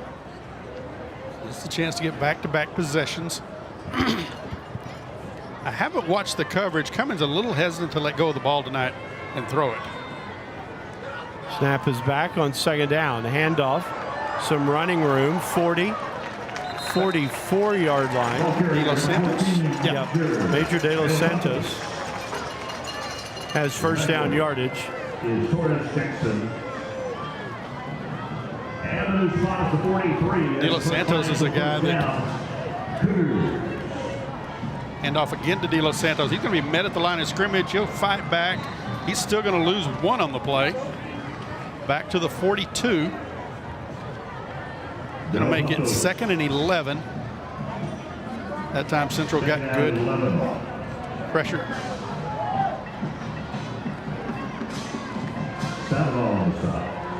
And off to De Los Santos again. He's into the secondary.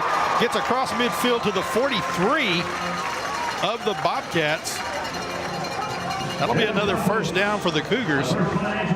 De Los Santos. San Angelo has their defensive linemen stacked until they see what the Cougar formation is. De Los Santos met at the line of scrimmage. Be tackled at the line of 43 for no gain. 2nd and 10. All right, I'm back. Okay, welcome back. So from the 43-yard line, and now we got to whistle a timeout. Timeout by San Angelo. 2:29 to play in the half. Cougs trailing 15-7, trying to get the back-to-back possessions. You know, I think if the Cougars score or not, you do not want to give San Angelo the ball back here in this half. Because halftime will be, what, 28 minutes long? Yeah. So if you don't let their offense on the field, they're on the bench. They're off the field the last 4 minutes of this half, the 28 minutes of the half. You've got the ball to start the second half. So they'll be looking at 55 minutes? Yeah, 55 minutes probably of not being on the field. That's a good point. So it'll be 2nd and 10 for the Cougars. Peyton Ewing in the backfield with Cummins. Davius Collier will come out. Yeah. But you got to, like you said, you got to do something to pull momentum back your direction. Yes. 2nd down 10. The ball at 43. 2nd down for the Cougs. Cummins takes the snap, hands it off. Ewing runs into the first man he sees and gets. He can get back to the line of scrimmage. Yeah, barely. So the 44, he's going to lose a yard to the 44. Well, I'm looking on the other side, and they've got him set on the 43. This side's 44. Brings it to 3rd down 11. 3rd down 11.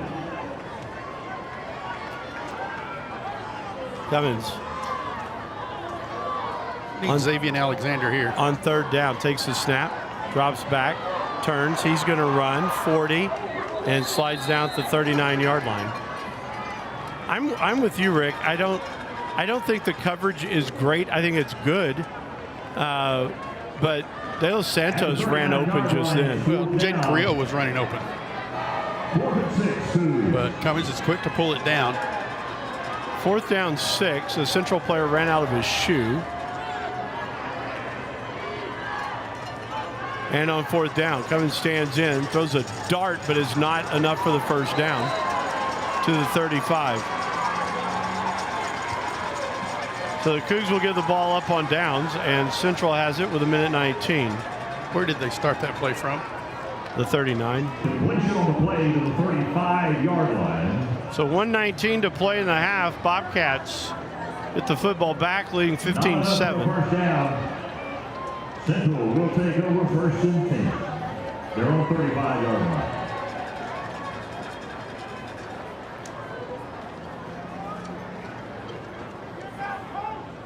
Christian English, the quarterback.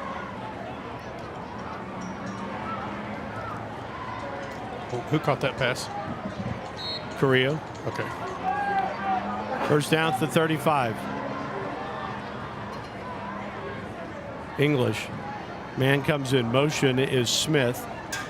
English takes the snap. He's rolling. He's throwing long. He's got a man pass caught. 1st down and more to the Cooper 33-yard line.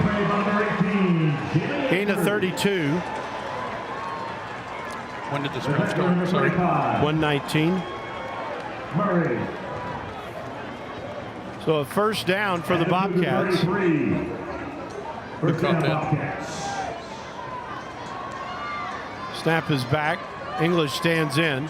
Rolls to his right. Looks down the field. Throws underneath. And the pass out of bounds. Jimmy Edwards was the intended receiver. 2nd down 10.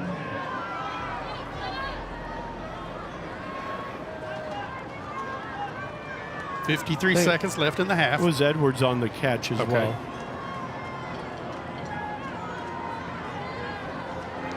2nd and 10. English sends Stribling in motion. Takes the snap, play fake. There's a hold.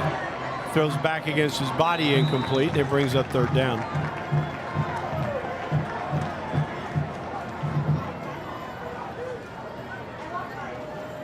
So 3rd down coming up. On the play. 3rd and 10 for the Bobcats. From the 33.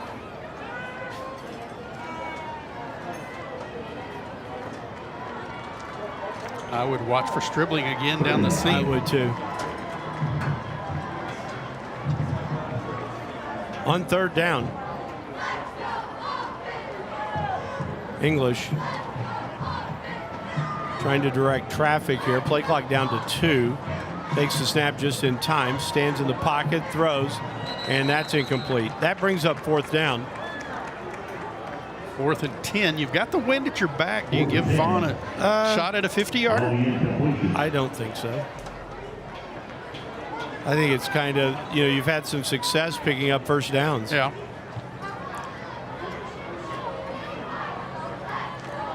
For a good time for a pick 6 for the Cougar defense. So now then on 4th down, English almost had the Cougs jump, no flag. Rolls right, pump fake, throws, and out of bounds. Incomplete. Cougs get the ball back on downs. Well, kind of breathe easier right there. Yeah. And with 34 seconds, the Cougars have the football. They trail by a touchdown at 15-7, but this could have turned bad. Yeah, it really could have. Cougar defense rose up there and made the stop. I think I take one shot at Alexander. Cummins comes into the ballgame. Zay goes out wide to the left side. He's your playmaker. I mean, give him an opportunity. 2-by-2 formation. Peyton Ewing goes to the left of Cummins. 3-man rush. Ewing gets the call on the carry on first down. Lost the football. And the Bobcats are up with it at the 37-yard line. Louis Angel Garcia comes up with the football.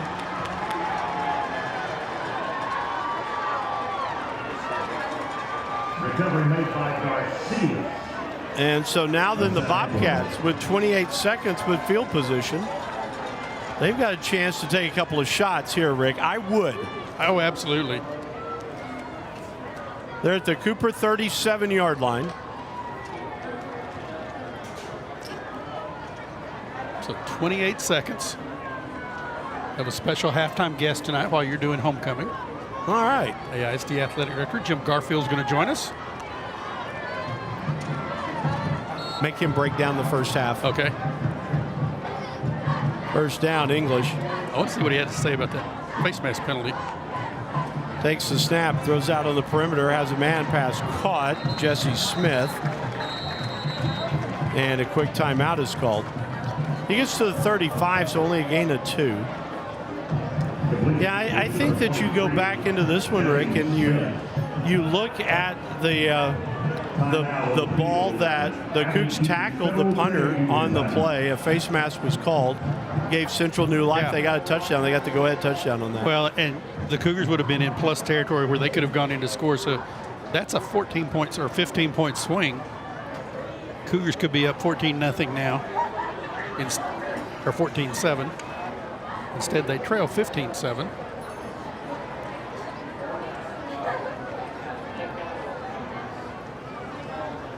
I know I wouldn't want to do their job down there on the field. No. It's easy to sit up here and complain about them. But I wouldn't want to be down there. Questions you're not allowed to ask Gar. Okay. Thoughts of homecoming. Okay.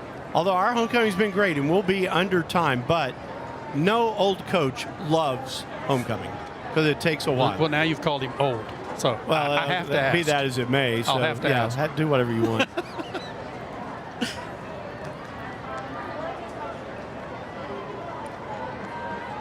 This has been a different first half than we saw last year in San Angelo. And I think with this playing into a defensive battle, that plays into the Cougars' hands. You got to play really good defense though here the last 22 seconds. Second down 8, because I started to say Christian English about to take a shot. He puts trips left side. So wide side of the field, no one into the boundary on second down. Now that he starts a man in motion, that's Johnson. Timeout called by the Cougars. Cougars do not like that formation at all. 22 seconds still. We'll still hang with it. I mean, this is a dicey situation here for the Cougars. McKinney Lions leading 21-13 over Plano. All right. Everybody wonders why we give that score. They were behind early, 13-7. Yeah. We just covered the state.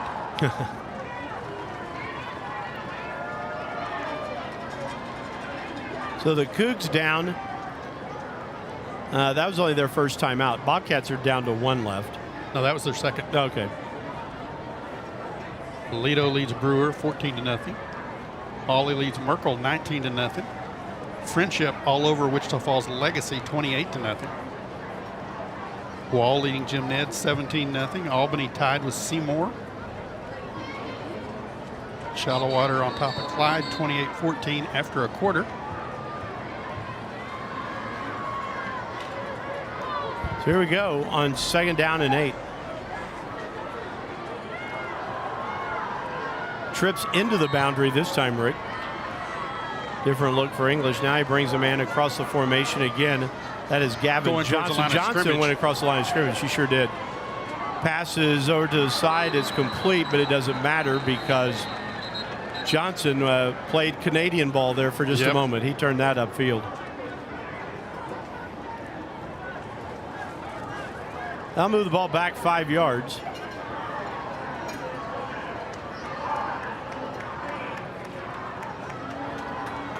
Take it back to the 41. Ball back to the 40-yard line. Makes it 2nd and 14. You want me to predict who's going to win homecoming queen? Sure. You predict. No. Okay, do they deliver the golf carts out here for you? Yes. They don't trust. They've heard of us.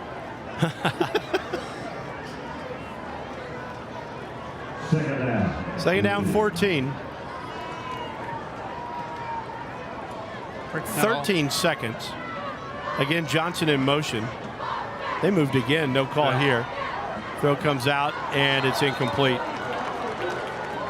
That one just a drop. Yeah, Jesse Smith dropped that.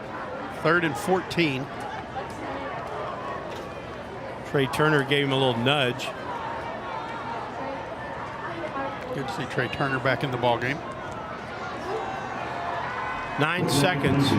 Well, so you got to figure theoretically here you throw one deep. You've got to, yeah. I mean, because you're not trying to run the clock out. You so got chunk 2 it. timeouts, so you've got the entire field to throw to. English takes Stribling into motion. Takes the snap, play fake, stands in, throws, has a man pass caught, good tackle. Marion Titus with a great tackle over there. Titus Was that Edwards? went number 18? right through the man there. Is that 18? Jimmy Edwards, he's down. Looks like he's cramped up. Yeah, that is Edwards, 18. He gets up. Gets to the 33. That forces Central to the timeout. They'll have a 4th down, last play of the half coming up. So what you've done now is, well, and not that English didn't have enough arm to throw the ball that far, but you give them a chunk into the end zone here. Yeah.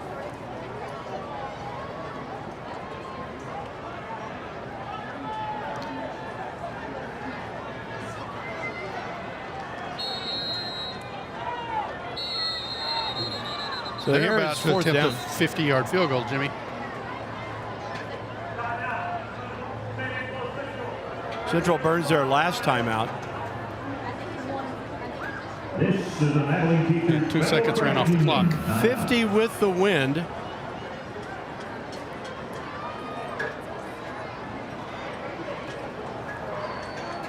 Wonder what his long is. I don't know. Cooper Cougar halftime show will be brought to you by El Phoenix tonight. We saw a 50-yarder kicked against the Cougars a few years ago out at Wiley. Grayson Bearden. Yep. Yep, this is 50. Cougs send Alexander back perhaps for a return or perhaps thinking they're running a fake. Yeah. With a spot at the 40. A 3 on the okay, now it's 3 seconds. Field goal attempt for the Bobcats. So the snap is down, the kick is on the way, and the kick has a shot and it's good. Well, he splits the uprights from 50. So that takes us to the end of the first half. Our score, Bobcats 18, Cougars 7. We'll take the timeout. Rick will have Jim Garfield after this on AISD Live. Our score.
parents, we tend to react most when our kids misbehave. But did you know praising your kids 4 times for every time you correct them can transform their behavior and your relationship? And with these colorful praiselets from Boys Town, the 4-to-1 rule is a breeze. Visit parenting.org/praise to see how it works. Request your own free praiselets and explore other great ways to teach love with praise. Because every kid deserves to hear they're doing great. What rhymes with great? Participate. Where does greatness start? Here, in the classroom. On the stage. In the pool. On the field. Where will your greatness take you?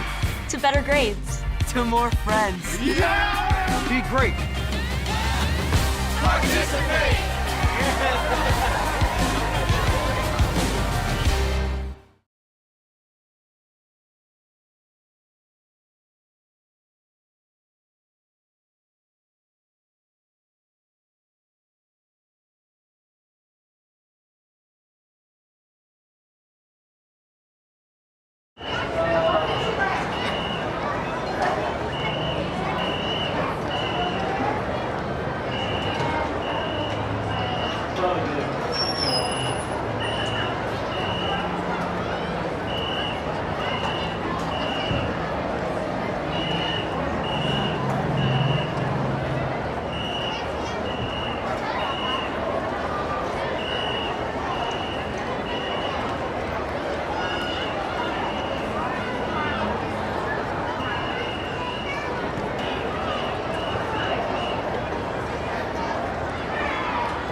Ladies and gentlemen, for your halftime enjoyment, Angelo ISD is proud to present one of the oldest and most successful drill teams in Texas, the Central High School Texans. The Texans are under the direction of Kelly Green and Genesis Gafford.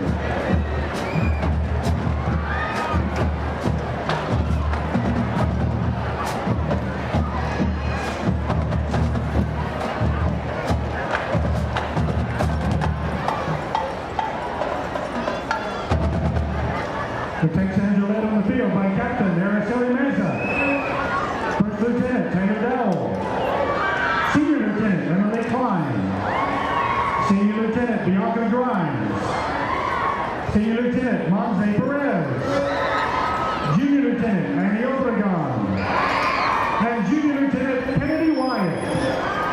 The veteran members of the week are Jalen Carnova and Carolyn Gabon. The rookie line member of the week is Skylar Garcia. Tonight the Texans will be performing to Nancy Sinatra's 1966 chart-topping hit, These Boots Are Made for Walking. Please give it up for the Central High School Texans.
And now, San Angelo ISD is proud to present the award-winning Central High School Mighty Bobcat Band. The band is under the field direction of drum majors Addison Jones, Morgan Gondora, Drew Dodson, and Addison Gentry. The top and music band members of the week are woodwind, Ava Rivas and Zaylee Flores. Brass, Kenny Barrett and Greg Wildy. Percussion, Leah Fierro. Color guard, Jocelyn Flores. And rookie, Zoe Adcock and Chloe Aropazer. The section of the week is the trombones. Tonight the band will present portions of its 2024 field show entitled In Bloom. This production will take you on a journey through the cold depths of winter to the exuberant rebirth of spring, featuring musical selections Arrival of the Birds, Troika from the Lieutenant TJ Sweet, and On a Hymn Song of Philip Bliss. Ladies and gentlemen, the Mighty Bobcat Band.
across the state of Texas and into the Caribbean, please welcome to the field the award-winning Showtime International's Best of the Best team, the Sweethearts of Cooper High, the Cougars!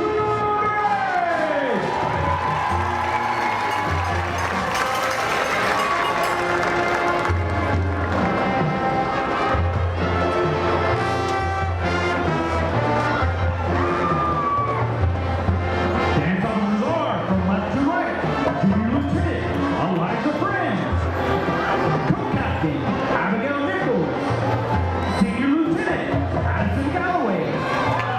This year's social officers are President Jermaine Sims, Chaplain Annalea Jones, and Historian Paisley Wade.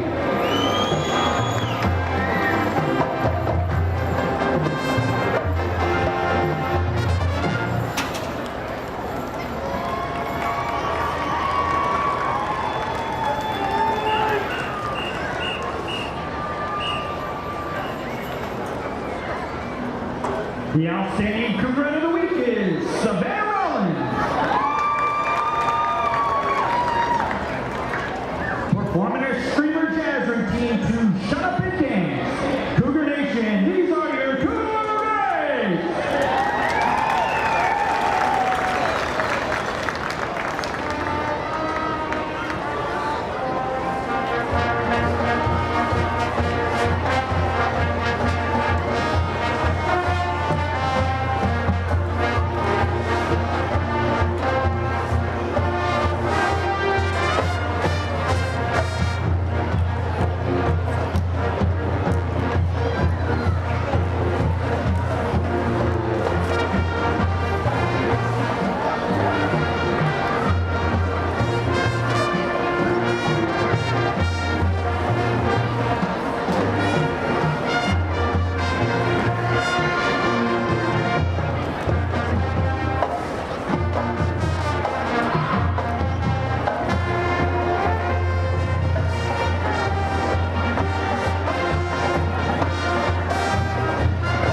The Cougarettes are under the direction of Jennifer Singh, and the team is sponsored by Hawk Painting and Dirty Dough Cookie.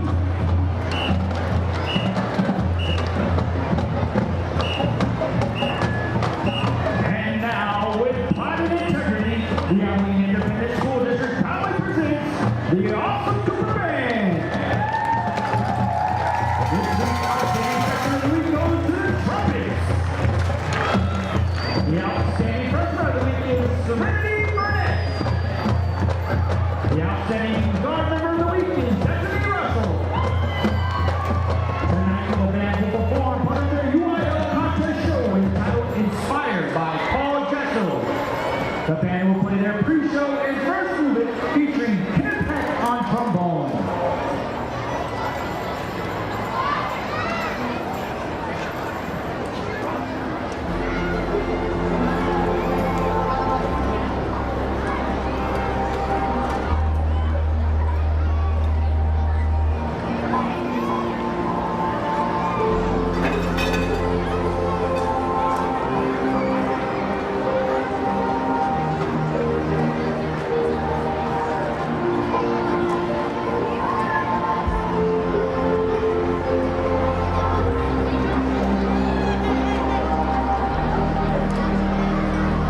The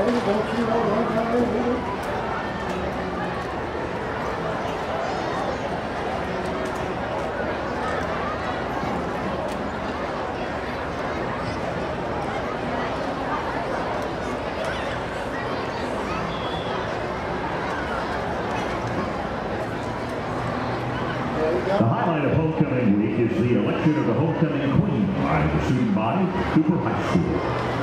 This year we have 3 semifinalists who were selected by the senior class of 2025. And we are proud to present to you the 6 nominees for Homecoming Queen 2024. Our first semifinalist is Miss Morgan Henderson. Morgan is the daughter of Scott and Lisa Henderson. Tonight she's being escorted by her dad. Morgan is the captain of the Cougars, where she is a 3-year officer, a member of the student council, a member of PALS. Our first member of the Queen's Court is Miss Morgan Henderson.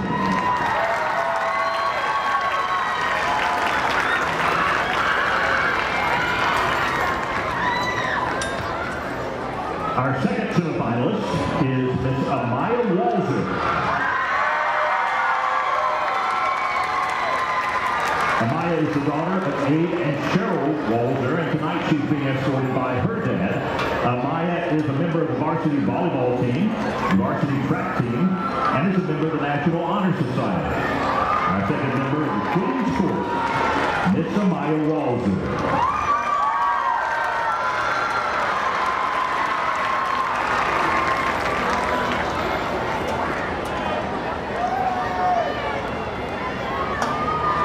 Our third semifinalist is Miss Ashlyn Winchester. Ashlyn is the daughter of Brandy Wilson and Nick Winchester, and tonight she's being escorted by her dad. Ashlyn is a 3-year member of the softball team, is a member of the National Technical Honor Society, and competed in taffy, where she went to state in her first year of competition. Our third member of the Queen's Court, Miss Ashlyn Winchester.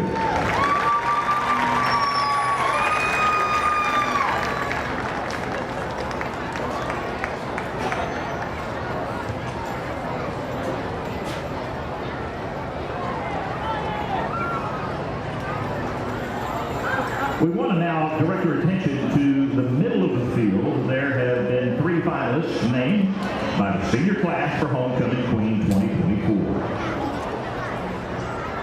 Our first finalist is Miss Mackenzie Ash.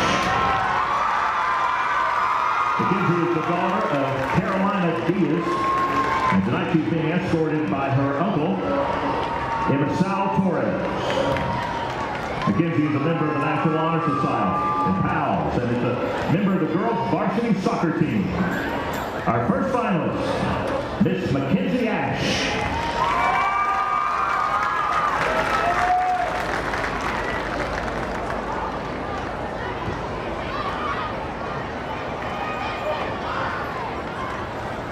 Our second finalist is Miss Jane Hudson. Jane is the daughter of Tika Hyman and Jeremy Ray Hudson.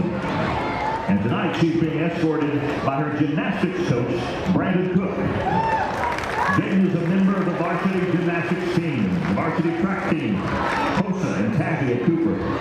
Our second finalist is Jane Hudson.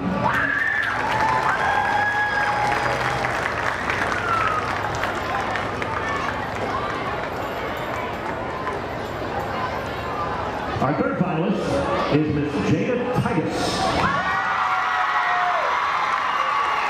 Jada is the daughter of Rosa Rodriguez and Earl Titus. And tonight she's being escorted by her uncle, Daryl Blackman.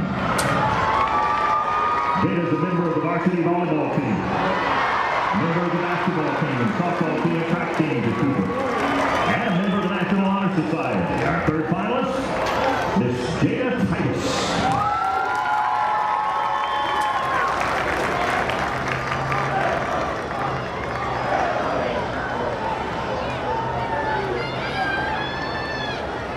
Miss Lindsay Williamson, principal at Cooper High School, and Student Council President Damian Sampson will present your homecoming queen for 2024. Ladies and gentlemen, Cooper High School proudly presents the 2024 Homecoming Queen.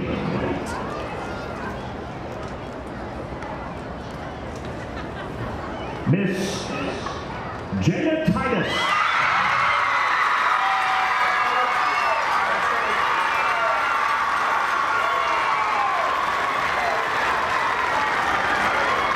Congratulations, Miss Jada Titus, your 2024 Homecoming Queen.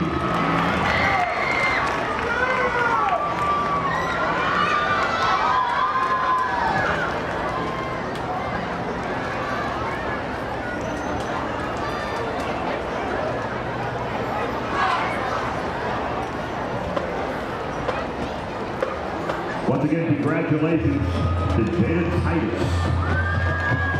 As the Queen and her escort leave the field, we extend special thanks to Guy and Stacey Bailey and Maxwell Golf Course for the use of golf carts. A special thanks to Sealed Flowers for the beautiful Queen's bouquet. Also a thanks to Student Council, administrators, and administrative staff for organizing all of the homecoming events. Also a reminder that the homecoming dance is scheduled for tomorrow night from 8 to 11 at Festival Gardens at the Zoo. If you do not already have your tickets, they will be $20 at the gate.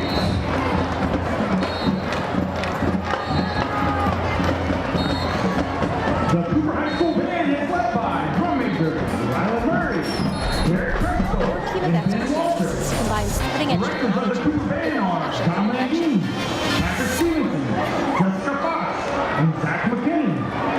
Special thanks to all of the awesome Cooper band boosters and our sponsors, Dirty Doe, Into Music and Sound, Virtual, Denson and Morrison LLC, and Black Wax Systems. Let's hear it again for the awesome Cooper band.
But as a coach, it drove you nuts. I said, yes, it did.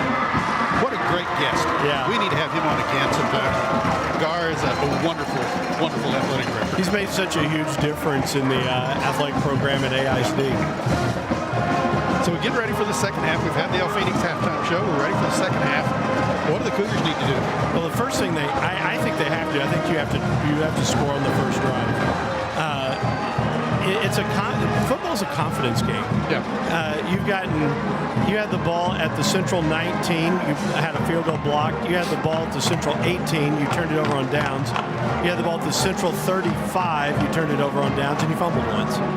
You gotta score. Okay, you're Aaron Rohn. You've got Austin Cummings.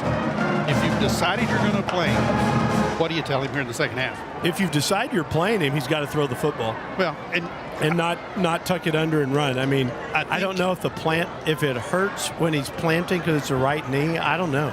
You know, the last drives against Abilene High that he was in, they really heated him up, and the pressure got to him.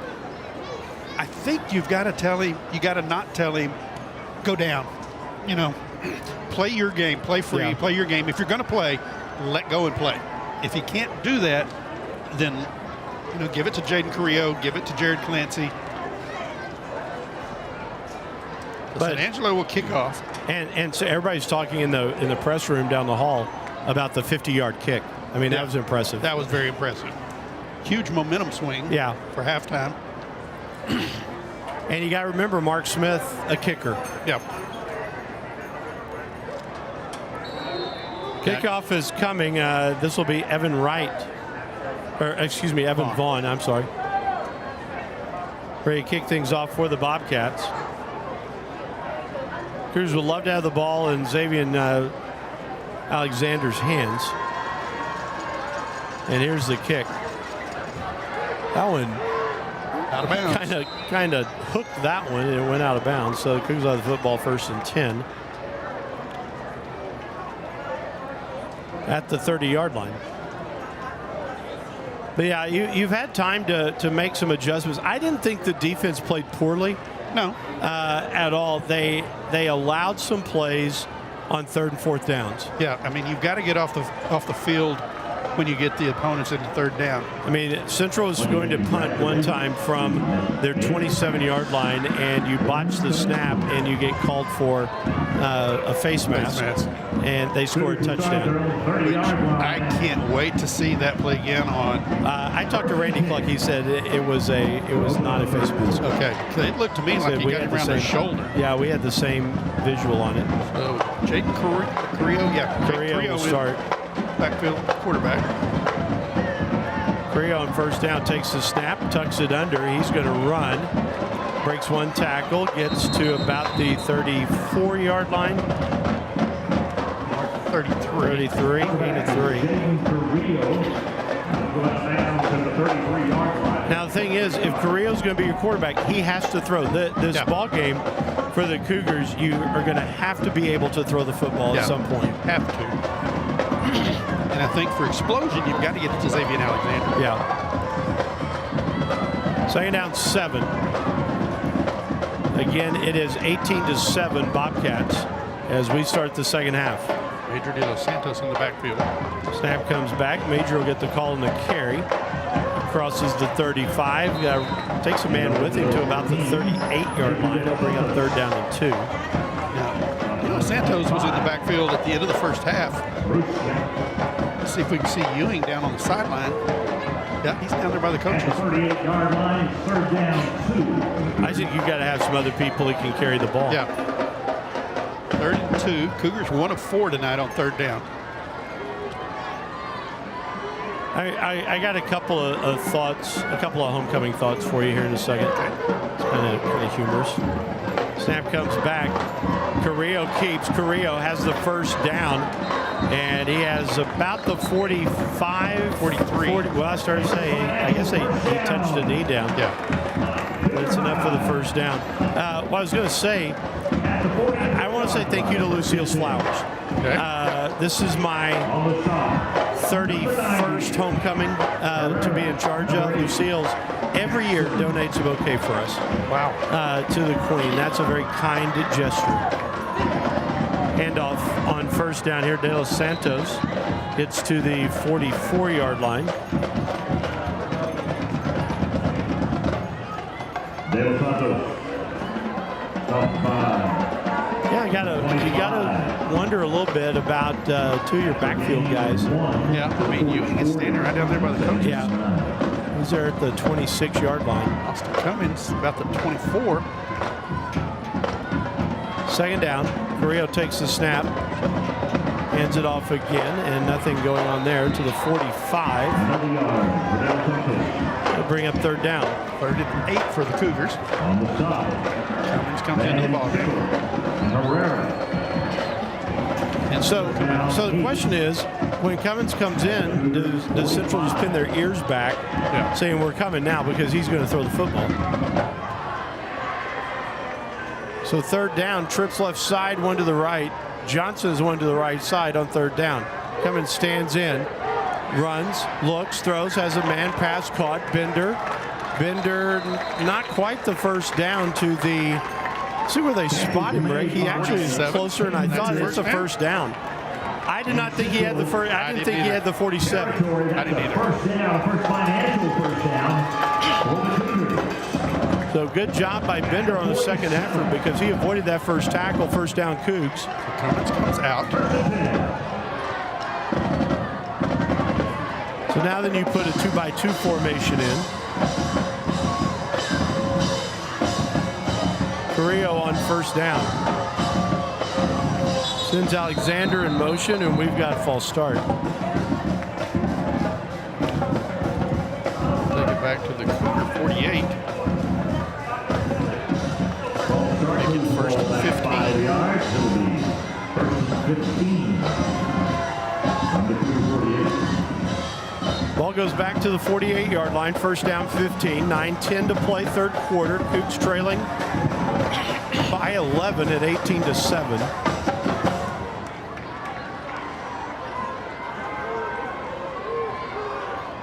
Carrillo showing blitz as central. Here they come. Carrillo back to pass. Avoids one. Looks. Tries to turn it upfield. Dances around. If he can get around a man, he's got some room. Carrillo looking. Trying to throw again. Oh, and he is smoked at the 40-yard line. Oh, boy. He got ripped at about the 41. It's a loss of 7. 7 yards on the loss to the 41-yard. Make it second and 22 now.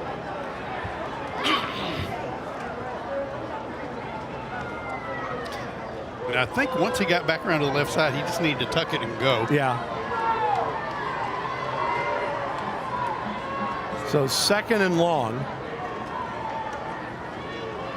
Alexander starts in motion. Here's the handoff. De Santos gets to the 45. Brings up third down. Is that Ewing? Handoff is to Peyton Ewing. That was Ewing. That signal target the tacklers. Third and 19. I think you've got to be intentional and get the ball in Xavier Alexander's hands. How many touches does Alexander even have in the game?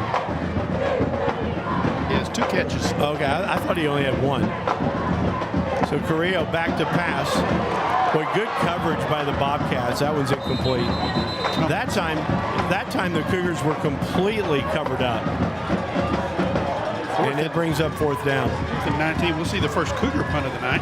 Rick, the Cougars just don't look comfortable offensively. No. They don't. I mean, you're having to switch quarterbacks in whether you're going to pass or run. I go back to, I think your game breaker is Xavier Alexander. You've got to be intentional about putting the ball in his hands. Alejandro Ibarra back to punt. Snap is back. Ali took a pretty good kick. Comes down to the 20-yard line. It's returnable.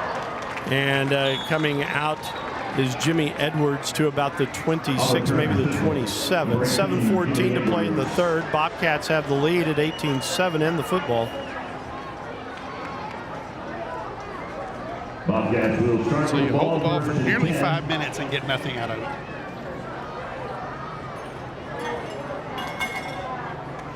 Now the onus goes on to the Cougar defense. Yeah. Well, and at some point in time, the Cougar defense has to bail the offense out. Yeah, and it may take a defensive score to get this game done. Yeah. So here's Christian English. From the left hash, he'll put 2 men into the boundary, 2 men to the field side. Now he starts dribbling in motion. Takes the snap. He's going to throw on first down. Has a man at the 30-yard line. Pass is caught by Jesse Smith. And he is to the 34. 23. The gain of 7. Second and 3. Out of bounds at the 34-yard line. The gain is 7. Alexander has flipped sides of the field now. Second down 3. Going to line up on Edwards. Second down, a stack into the left slot here. Now then they start Johnson in motion. Snap and the handoff comes Elijah Allen to the 36. Gain of 2. Brings up third down a yard. Be a great time to have a stop here. Yes, it would. Get a stop. What rhymes with great? Participate. Where does greatness start? Here, in the classroom. On the stage. In the pool. On the field. They need the 37 for a first down, English. Takes the snap. Tries to keep, has a first down, has the 40, breaks it off midfield. 45, he's gone. To the 31-man debate, he's going to do it. It's a touchdown from 64 yards out.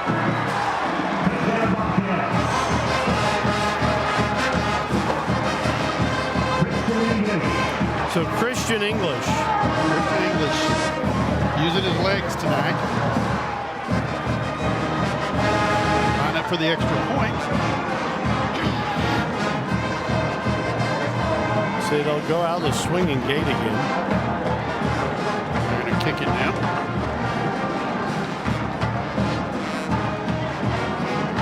Ball will come in to kick.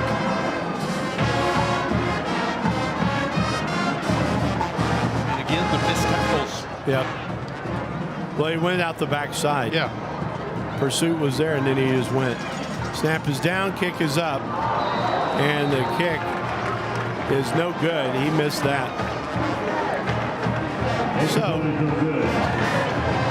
with 6:14 to play in the third, our new score, Central 24, Cooper 7 here on AISD Live. What rhymes with great? Participate. Where does greatness start? Here, in the classroom. On the stage. In the pool. On the field. Where will your greatness take you? To better grades. To more friends. Be great. Participate.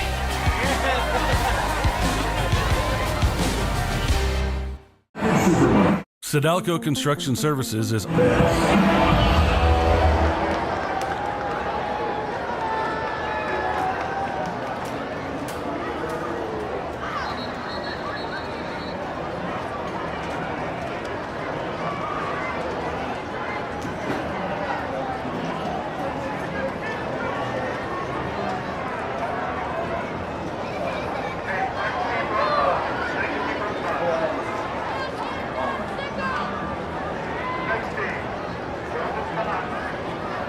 kicking off with an Angelo, number 84, Evan Ball.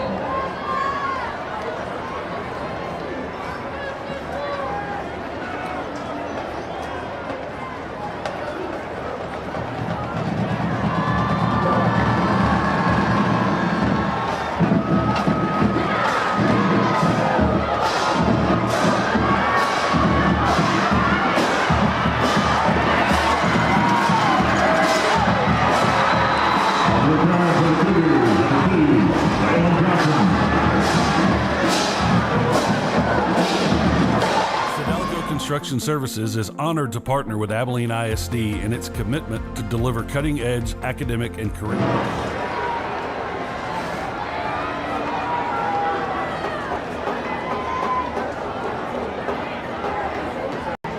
At the 12-yard line. First and 10. Cougars.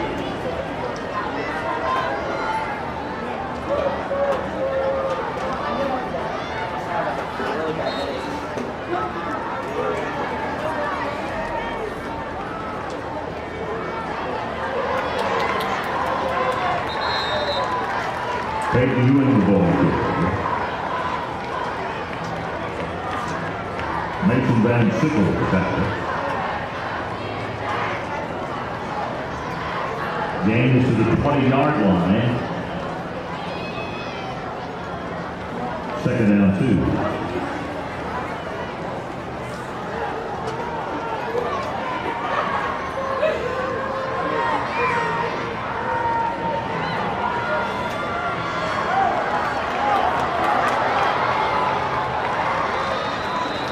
Catch made by Alexander.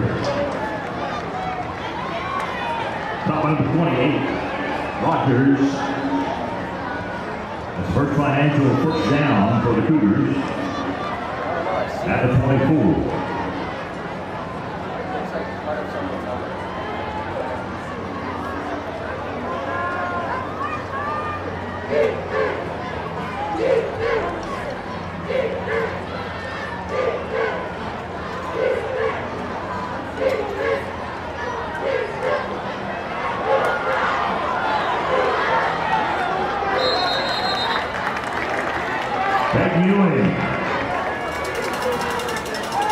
He'll pick up a first down, first financial first down for the Cougars at their own 38-yard line.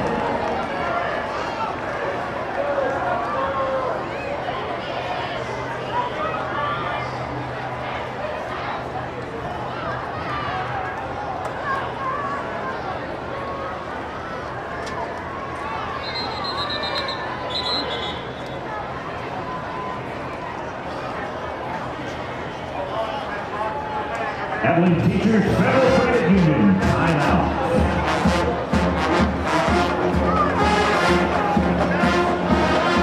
Sodalco Construction Services is honored to partner with Abilene ISD in its commitment to deliver cutting-edge academic and career technology facilities with recent completed projects at The Lift, Taylor Elementary School, and the new face at Shotwell Stadium. Sodalco remains committed to continued partnerships which will help Abilene's next generation of leaders.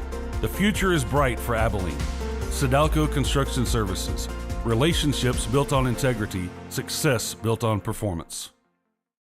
Jimmy Pogue and Rick Casey.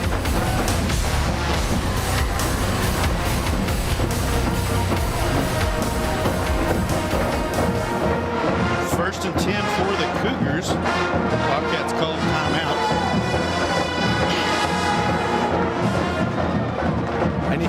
I gotta have the windows up next door. They put the windows, the blinds down. I couldn't see. First down for the Cougs. Cummins hopped at the 36, bent backwards there. Lost a couple on the play.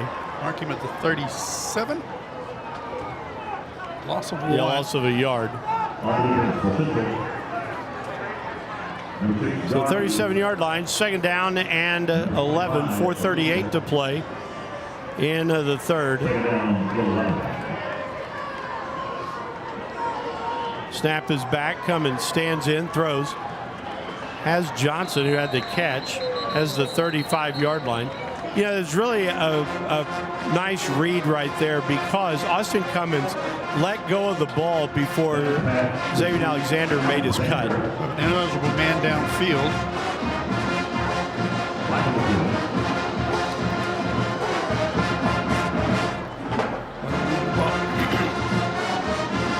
Move the ball back to the Cooper 32. So you lose the first down. Now it's second and 16 for the Cougars. Yeah, that was a good read by Cummins and a good delivery to Alexander.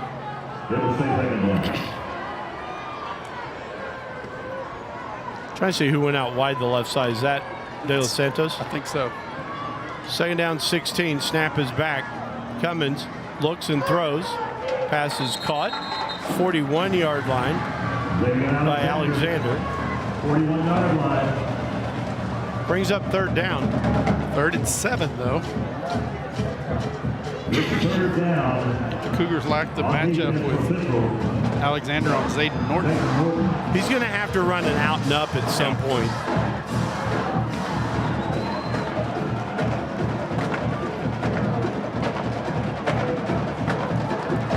Plenty of time, play clock of 15.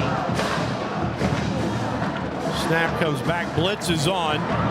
Cummins somehow keeps his feet, looks, throws, has a man pass caught at the 48-yard line. It'll be a first down Cougs. Xavier Alexander did a great job sure did. back to make that catch. I'll tell you who had a great play on that was Peyton Ewing. Yes, he got if you look at this on the replay, he picked up a ferocious blitz. First down Cougs. Alexander had gone deep and did a good job coming back to the ball. Cougars get the first down. Snap is back. Cummins dodges one man. Somehow, Austin Cummins taking a beating back here, and he gets to the 44-yard line. He gains about 3 on the play. Bring up second down. On the stop, Van Sickle and Herrera. Somebody lost a pad. That's what Heath Parnell's out there for. Yeah. I don't think he'd mind if that's the toughest job he has tonight. Yeah. Second down, 7. 2:56 to play in the third.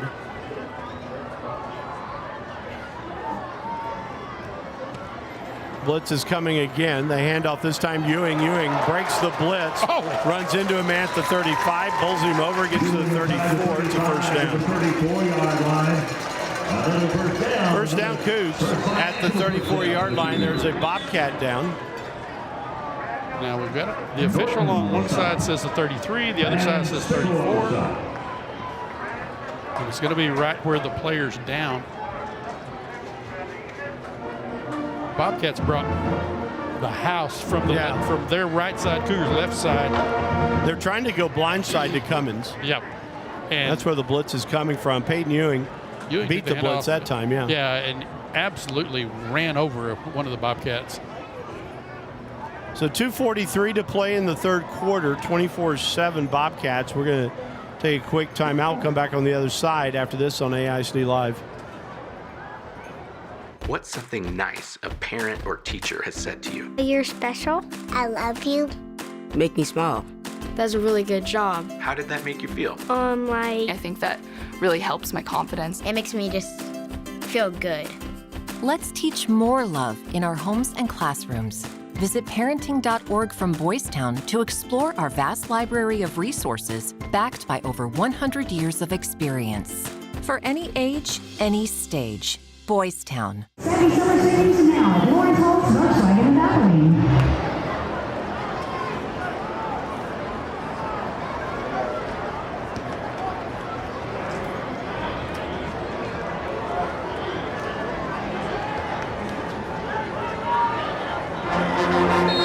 Cats 2:42 to play in the third quarter. Cougars trail by 17. They need to score.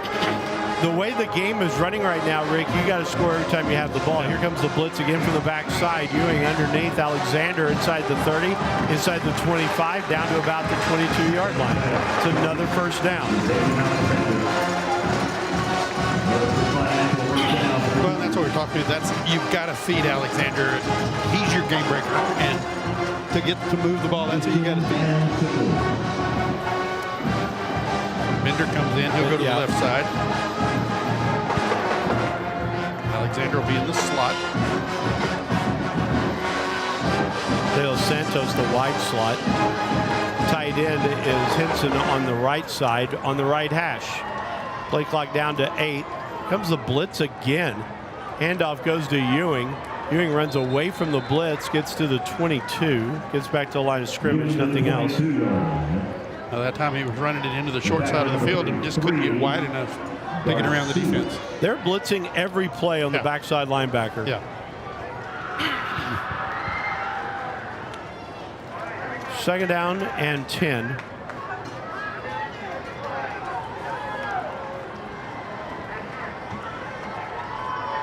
You almost have to put somebody out there to block the blitz. Yeah.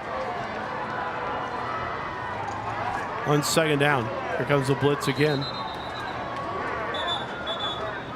Cougs have a false start, I believe. I think they may call offsides. Or is it Cougars? Takes the ball back to the 27. That's what the blitz does. It makes you flinch there on the line. Cummins needs to change his snap count. Carrillo now at quarterback.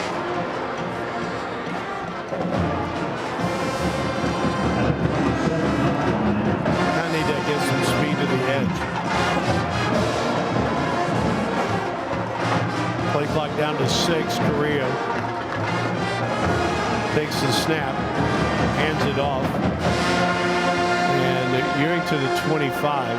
Tackled by Oscar Herrera. Be 3rd and 12. We got the third quarter about to be gone, Rick. Wow. You've had one possession. This is your second one. Yeah. Cooper has had 2 long possessions. Central did a 3 and out. Well, not 3 and out, a 3 and a touchdown, actually.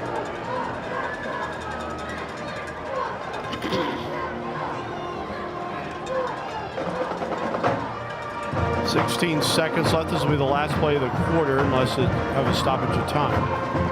Snap is back. And again, there's a penalty flag down.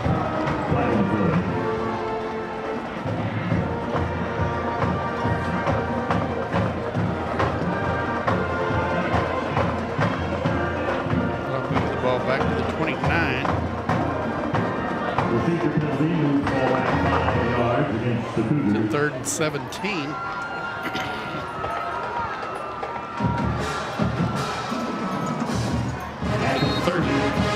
You got to have Cummins here. 3rd down. 3rd down, 17. Snap is back. Cummins in the pocket. Stands, rolls right. Good protection. Has a man pass caught. Alexander fights his way to the 10-yard line. Picked up a first down. Cougs will have a 1st and goal. When we come back with the 4th quarter, Bobcats leading the Cougs 24-7 here on AISD Live. Catch is made at 10. And that's the end of the 3rd quarter. We move to the 4th. Our score, Bobcats 24. Cougars 7.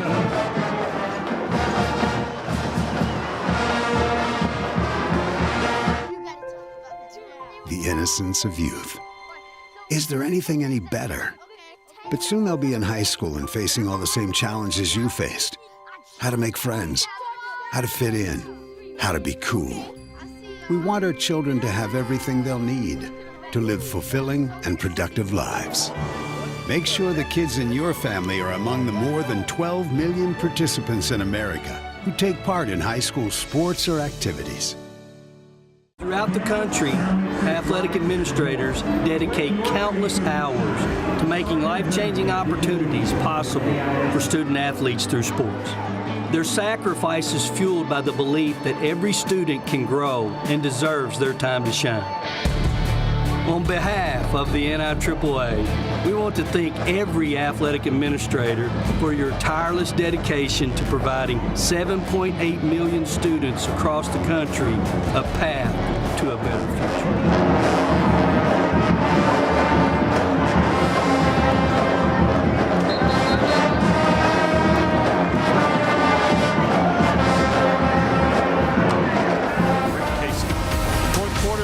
Start here at Shotwell Stadium. Cougs trail 24-7. They have a 1st and goal at the 10-yard line though. And Jane Carrillo back at quarterback. Carrillo takes the snap, hands it off to Peyton Ewing. Ewing will lose a yard back to the 11.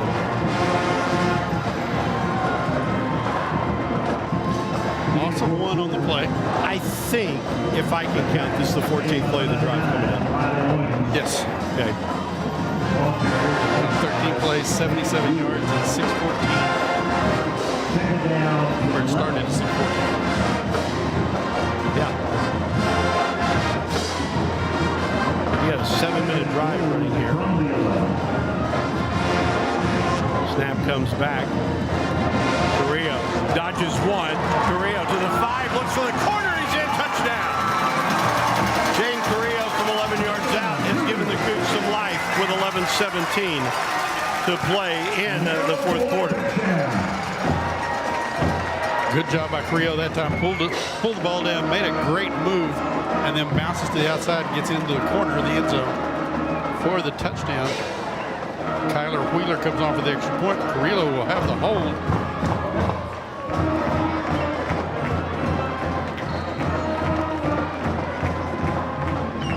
Snap is down. Wheeler's kick is up. And the kick is good. 11:17 to play. Our new score, Bobcats 24, Cougars 14 here on AISD Live.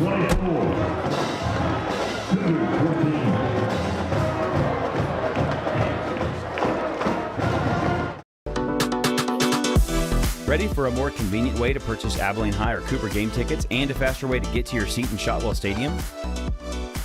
Abilene ISD is proud to partner with Hometown Tickets for online ticket sales at all high school athletic events in AISD. For easy access to purchasing, storing, and scanning your tickets at the gate, download the Hometown Fan app available in any mobile app store. Tickets for all high school athletic events can also be purchased on the AISD website via the ticket information page under Athletics or at the gate with a credit card. Varsity home game tickets go on sale at 8 a.m. on the Monday of game week through 12 p.m. on game day. Tickets are not sold on AISD campuses, and cash will not be accepted at Shotwell venue events. Additional information about sub-varsity and middle school game tickets can be found at AbileneISD.org. So what are you waiting for? Download the Hometown Fan app and get your tickets for the big game today. Plays 88 yards, 6:57. Jeremiah Apple about to kick it off for the Cougars. 24-14 our score. Apple tries the onside, and the Bobcats are on it at the 44-yard line. Rick, you called that one. Well, they've got to get some possessions. You had to take a shot.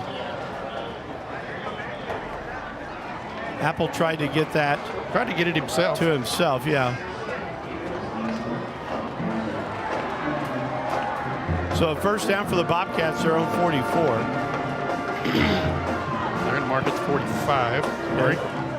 At the 45-yard line.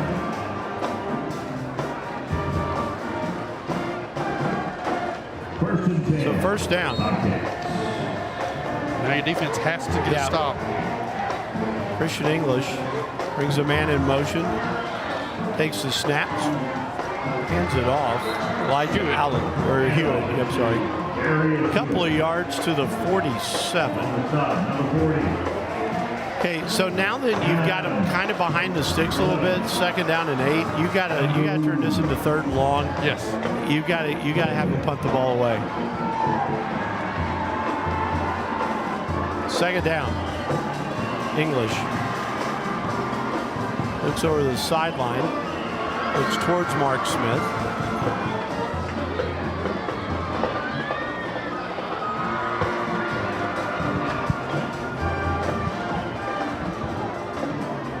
Snap comes back.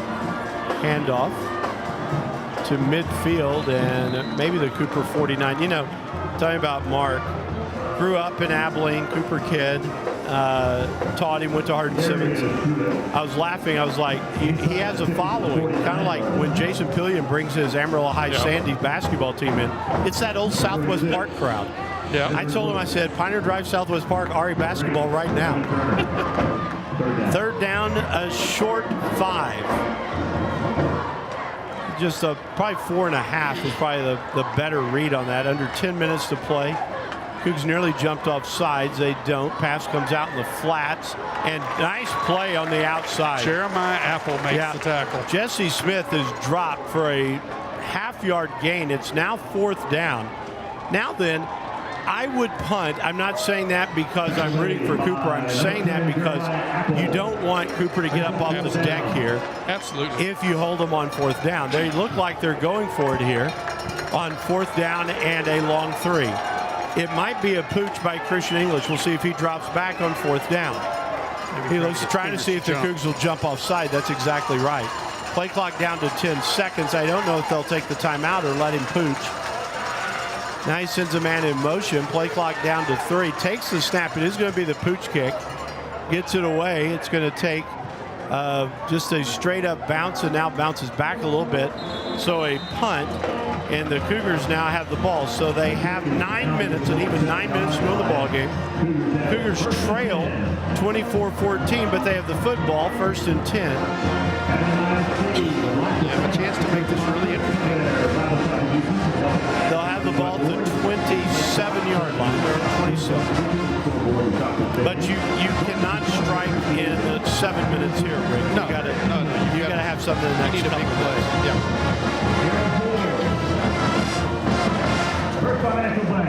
Carrillo will come in at quarterback with Peyton Ewing.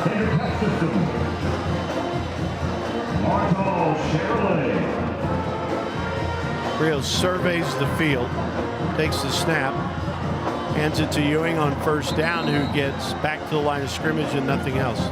Brings up second and 10. Also helping with our sponsorship. Ewing is better when he hits it straight ahead rather than at the angle. Yeah. And we appreciate founding sponsors, First Bank Texas and Crazy Water. Thank you. Second down, 10. Community sponsors for their support for Abilene ISD. Snap is back. Pass out in the flat. Alexander gets out of bounds at the 33. Yeah. So gain of 6. 3rd and 4 for the Cougars. The tackle is made by Jaden Torres Jackson. Cougar quarterbacks are 10 of 13 for 107 yards tonight. It's 3rd down. It's 3rd down here. You got to pick up a 1st down.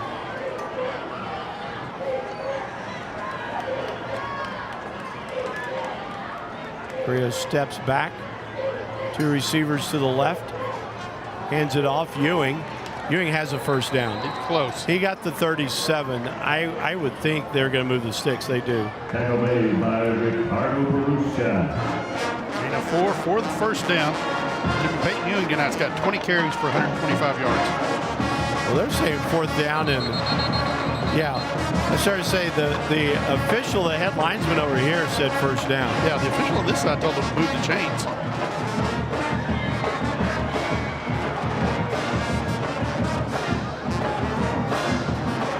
And I should say he was still saying 1st down. 1st and 10 for the Cougars. Cougars with 18 1st downs on the night, and Angelo 10.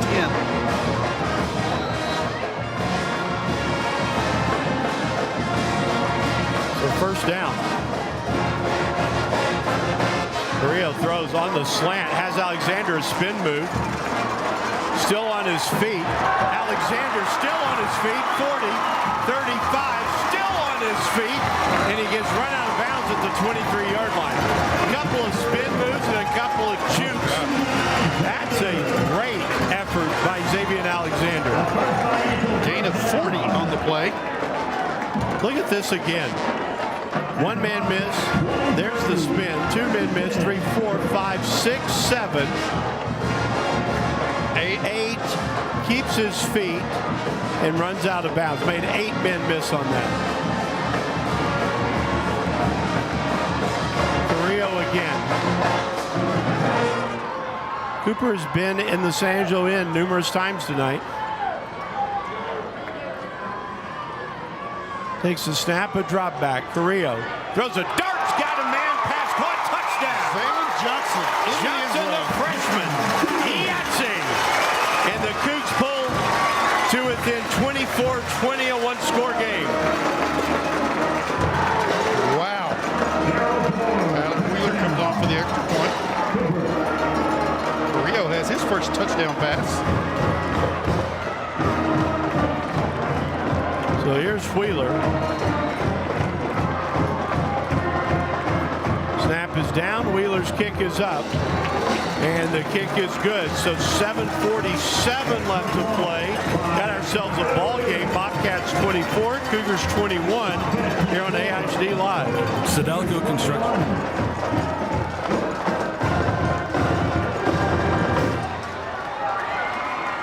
Touchdown by Valen Johnson.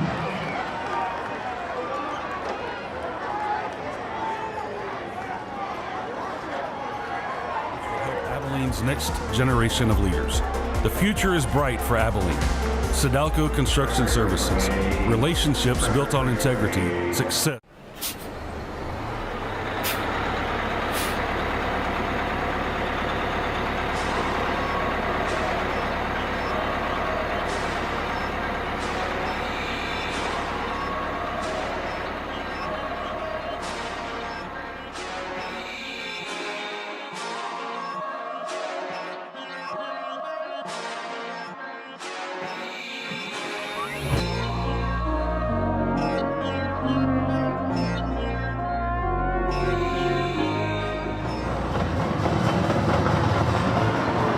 And that's going to sail out of bounds.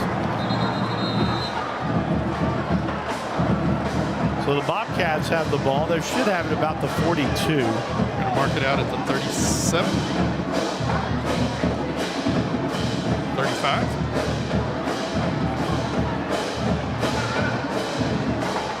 And it'll be 40.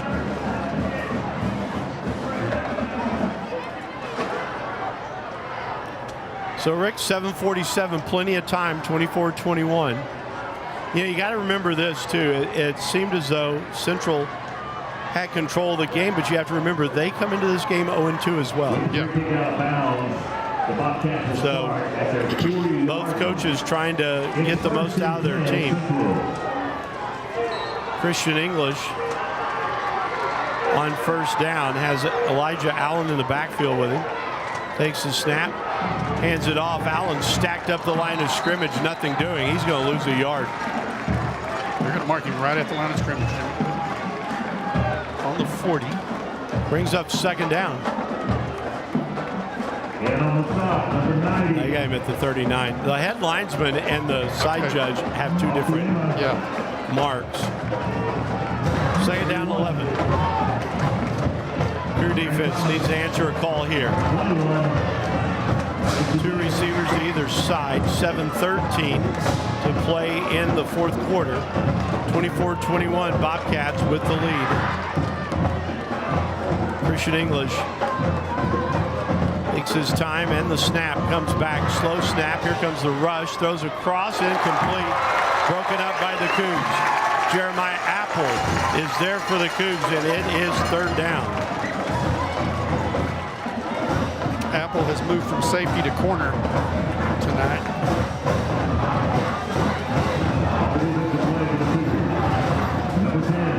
He had to. Yeah. Mari Titus is out. So they moved to Marion Murray, sophomore, to safety. So third down now for English.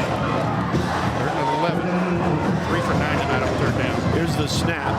English, a pump fake, looks long, throws long, and this one almost picked off. It's incomplete. So the Cougs are going to have the football with over 6.5 left. We got a flag? Or nope. Okay. It's a punting situation. Let him punt. Yes.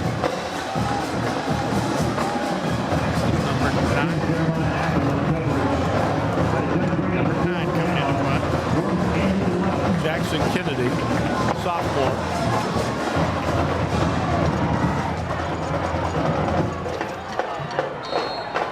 Kennedy's a stocky kid. Yeah.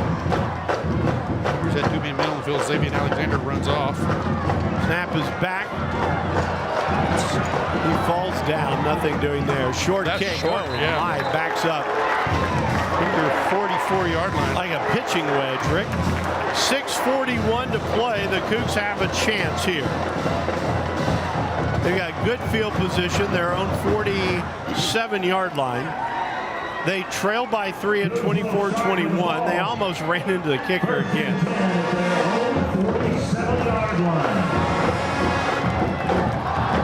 And it's going to be Jaden Carrillo at quarterback. Carrillo and Ewing.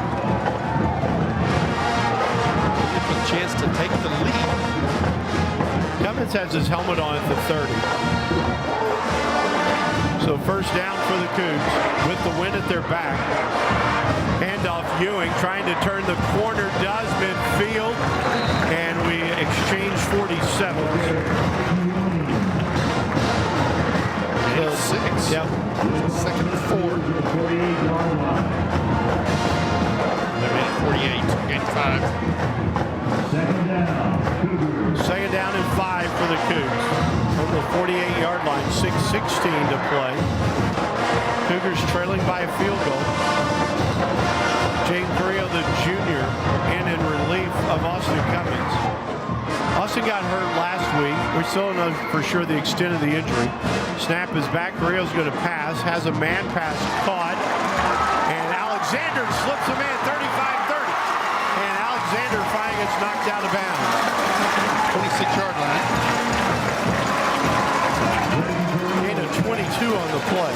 Xavier Alexander just made his 10th catch of the night for 135 yards. He had showing out tonight. 2 catches at halftime. Yeah. Well, he's gotten the Cougars back into this ball game, Rick, pure and simple. And officials timeout. Somebody got hurt over the sideline from Bobcats. Yeah, way over to the far sideline.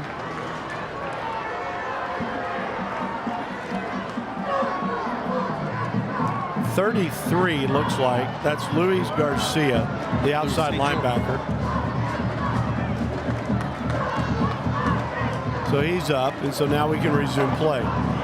1st and 10 for the Cougs, the 26-yard line of the Bobcats.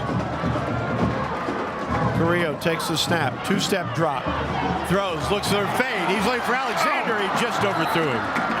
Pretty nice pass right there. Absolutely was. Well, Alexander had a little double move right there. Yeah. He ran the out and up, but Jaden laid a nice ball out there. Yeah. 2nd and 10 for the Cougars. 2nd down, 10 for the Cougars at the Bobcat 26. So from the 26, 2nd and 10. Carrillo takes the snap, keeps it. He tries to get the edge. He gets a block, a spin, and he's down. There's a flag. I think that's going to several flags. Two flags. One came from the back judge, came from a long ways away. I thought the first one was going to be a block in the back. I'm not sure what the second one is.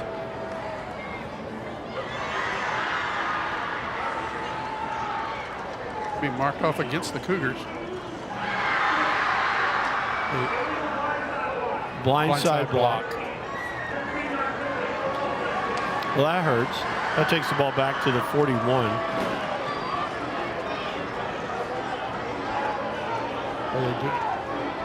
Yep. Well, it's a 14-yard penalty.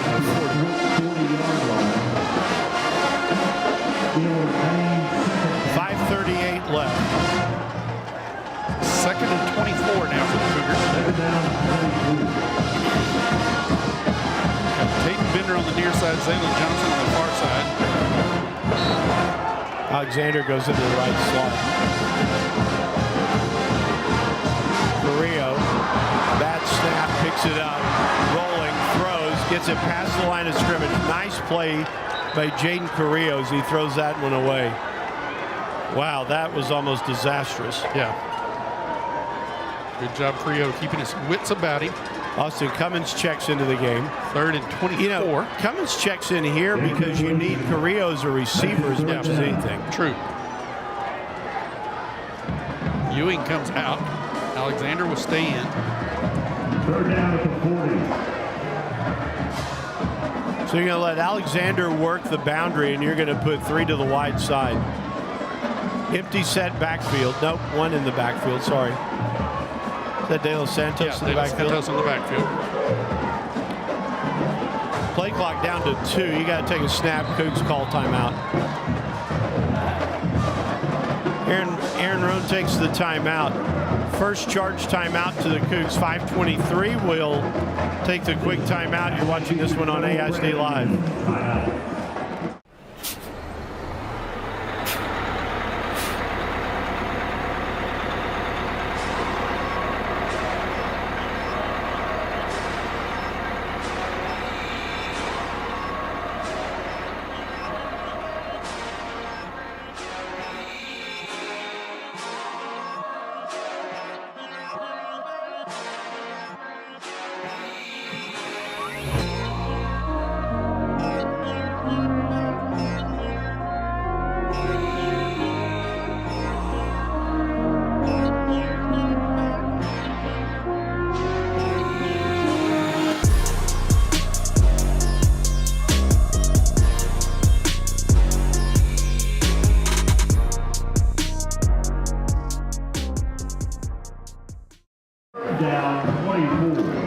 Double Alexander. Put a linebacker out on him and then have a corner over the top.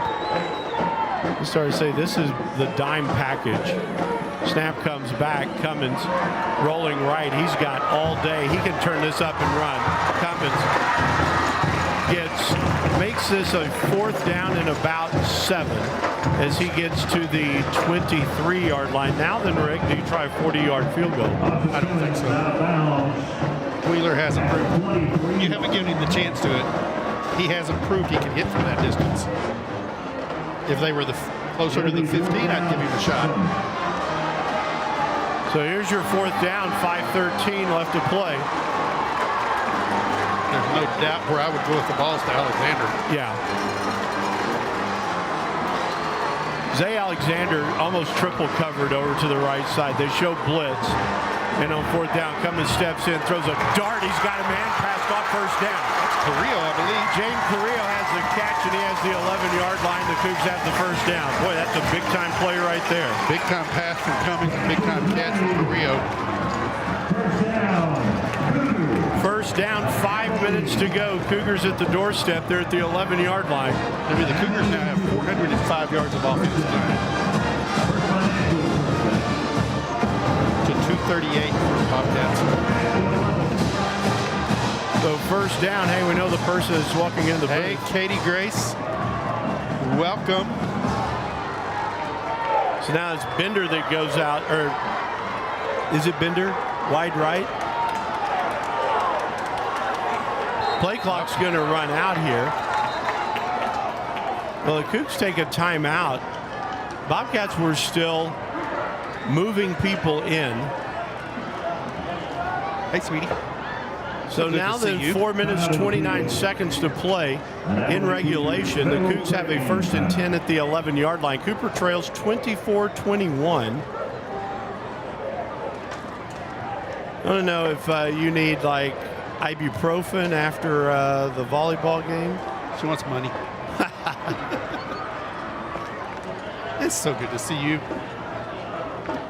Well, Brick, the Cougars, you know, we were talking about number of possessions left in the game. You got to stick the ball in the end zone here. Yeah. And you have plenty of time. Yeah. Tavius Collier comes into the game. Maynard de Los Santos. Zaylen Johnson. So it's Johnson here to the left side. Wide to the right Carrillo is at quarterback. Yeah, who's wide right side? Wide right. Okay. That's Tavius Collier and Brady. So Collier's out there. Carrillo takes the snap, looks, throws, and it's incomplete. Brings up 2nd down from the 11. Good coverage. Again, like you said, though, your guy has to be Alexander. Yeah. And Alexander's going back into the ballgame. He came out for a moment. Cougs are down to 1 timeout. Bobcats have 2. 4:24 to play. Did they get penalized?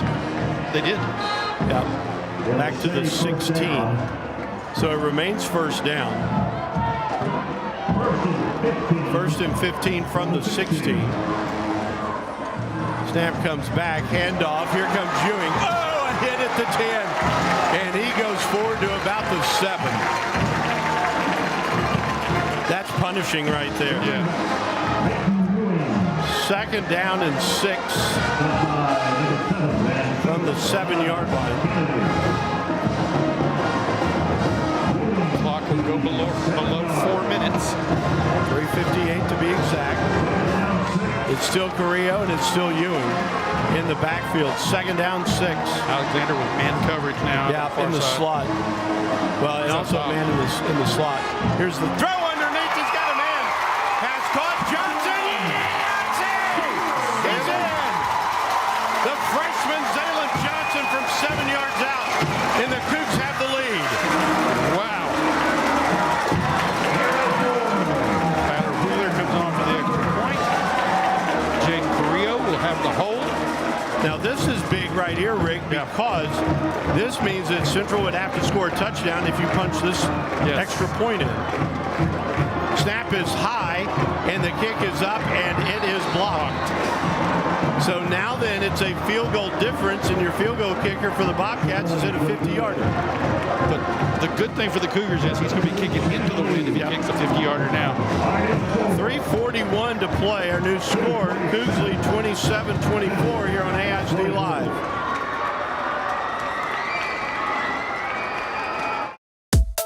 Hey, Abilene ISD community.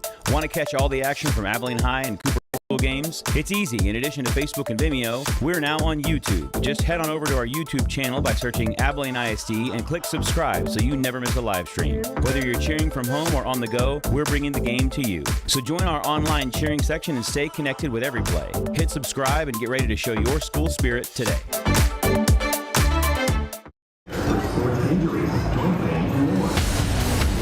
Now back to Cougar football with Jimmy Pogue and Rick Casey.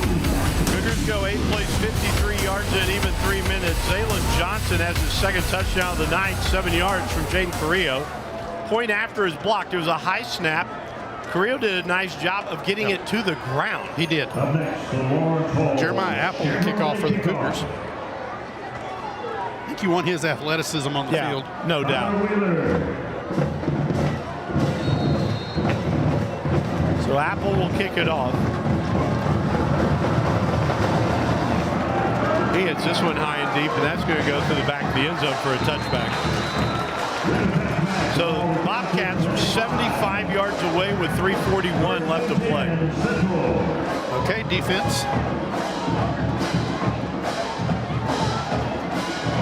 Cougars with their first lead of the night at 27-24. No, scored the first touchdown. That's right. Yeah. Second lead of the Second lead.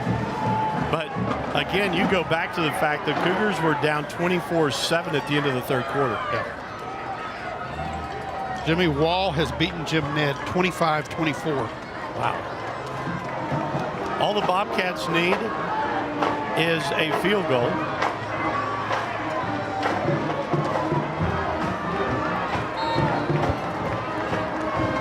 So now then Christian English on first down has 4 men in the formation. He's going to hand it off for Elijah Allen. Allen met at the line of scrimmage, gets a half yard to the 25.5. Just leave the 26. Second and 9. Here's doing a nice job on defense right there. Elijah Allen, 15 carries for 43 yards tonight. Second down, English trips left side into the boundary, one to the right. Now he brings one in motion across the formation. Takes the snap, play fake. English trying to run, trying to break out of it, and does not have the first down, Rick. He has the 34, not quite the 35, so it's going to bring up third down a yard. But the clock is moving. Gain of 8 for English. 2:50 remaining in the ballgame. Third down, less than a yard. The snap comes back, the handoff. First down yards for Elijah Allen. But that'll move the sticks, but it keeps the clock rolling. Gets to the 37. Clock stopped briefly to reset the chains, and it's going again. 2:40 remaining in the ballgame. Cougars lead by 3, 27-24. English takes the snap, play fake, throws underneath, and that's incomplete. Second down. Good job on the coverage. The Cougar defense has changed since Jeremiah Apple moved to corner and Xavier Alexander the other corner. Jacob Bynum made a nice play at safety right there. Yep. Second down, 10.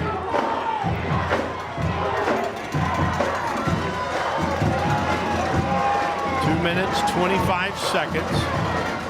English takes the snap. Again, the play action.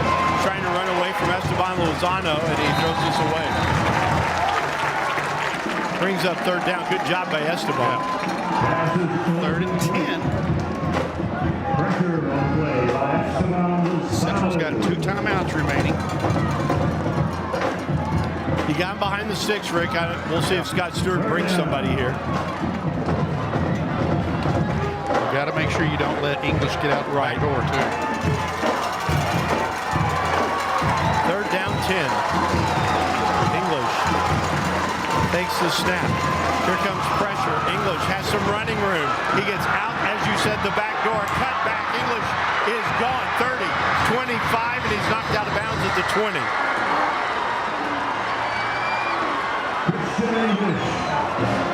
Christian English. Gain of 42 for Christian English. He's got 136 yards on 5 carries. It's to the 21 with 2:06 1:07 left.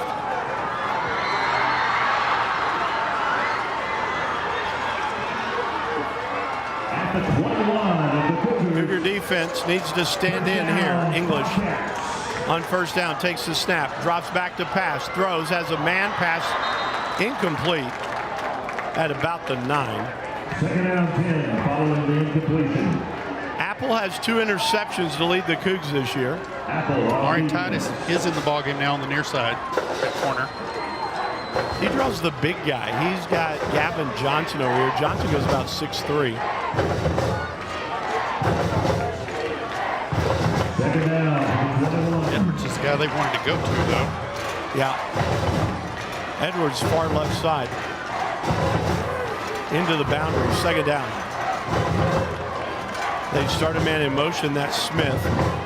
Smith gets the inside toss and is down to the 15-yard line. 14-yard line. Gain of 7 and brings up third down. That goes down as a pass. Who's trying to defend those last 14 yards. Gain of 7. They're bringing fresh Bobcats. fresh I was trying to say a whole new line here. No, this is their gadget. Look at this. Yeah. Their Michigan play.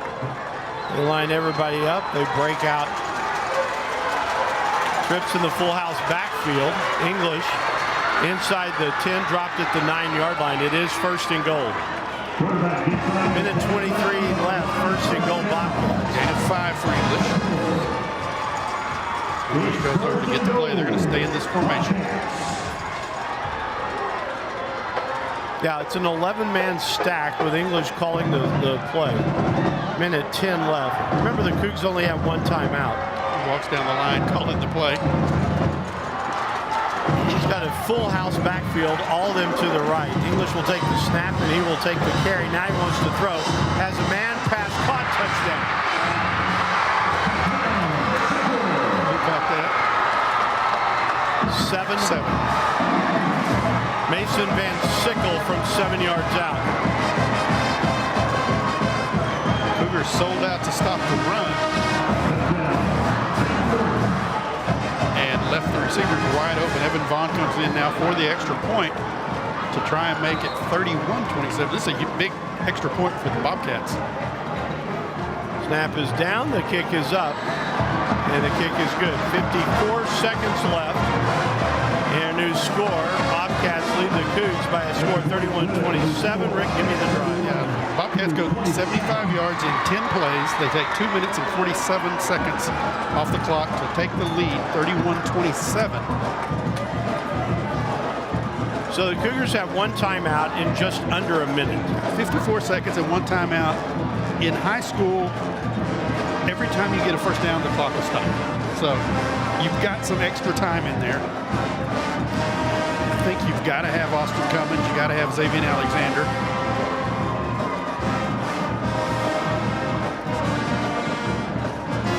Alexander is hobbling over here on the near sideline, will not be in on the kickoff.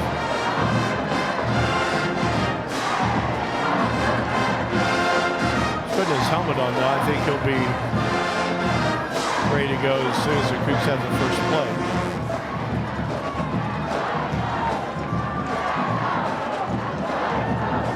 So this will be Carrillo and Zaylen Johnson will be deep for the Cougars.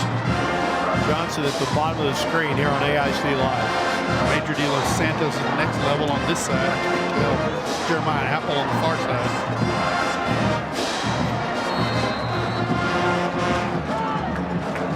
So see if the Cougs, they need a return first.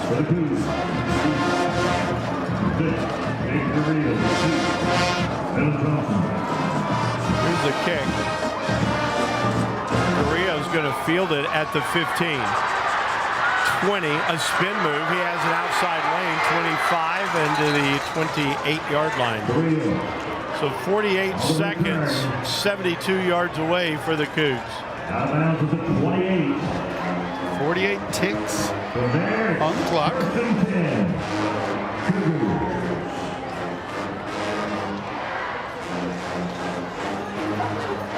Cummins kind of standing back from the huddle. I don't know if he's going in or not. Well, watch for Austin Cummins here. He's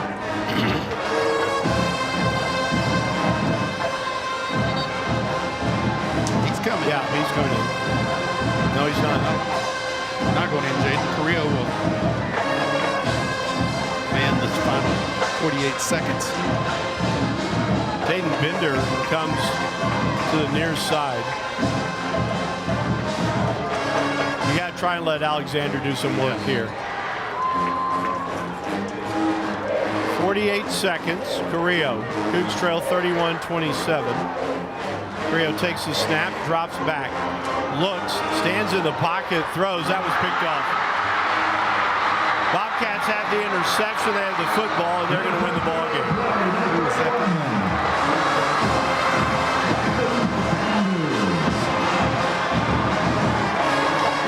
31, yeah.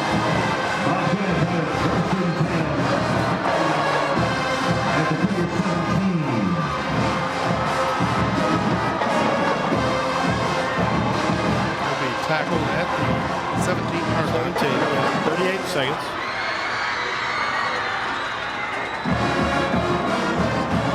Cougars with only one timeout, so Angelo can go to the victory formation. Yeah. And that's what Mark Smith's going to do. Oh, yeah. He's got a guy 30 yards back. English will take the snap, and he'll take a knee. I don't think the Cougars will stop it. I don't think so either. Well, what a battle tonight. Well, the Cougs showed some moxie to come back from 24-7 at the end of 3. The guy you had to worry about tonight, in my opinion, was Christian English, and he did it tonight, but not with his arm. He did it with his feet. Christian English will finish tonight. He's 10 of 23 passing for 107 yards, but he carries the ball 6 times for 141 yards. That's the guy that made the difference for them tonight. Bobcats are going to win by a final score of 31-27. It'll spoil the Cooper homecoming here. And like we said, Rick, a good comeback from the Cougs, but in the end, it was the Bobcats getting the end zone one last time. Win it 31-27. So we'll take a timeout. We'll be back with a Cougar postgame show brought to you by Chicken Express after this on AISD Live. Hey Abilene ISD community, want to catch all the action from Abilene High and Cooper High School games? It's easy. In addition to Facebook and Vimeo, we're now on YouTube. Just head on over to our YouTube channel by searching Abilene ISD and click subscribe so you never miss a live stream. Whether you're cheering from home or on the go, we're bringing the game to you. So join our online cheering section and stay connected with every play. Hit subscribe and get ready to show your school spirit today. Cooper High School would like to thank you for attending tonight's contest and wish you a safe trip home. As you leave the facility tonight, please remember that all participants involved in the contest gave their best effort. Relaxation and enjoyment. Experience the magic with Abilene Nighttime Decor by Lone Star Electric. Tonight, we hope to again. Life's hectic, and we get it. Shotwell Stadium.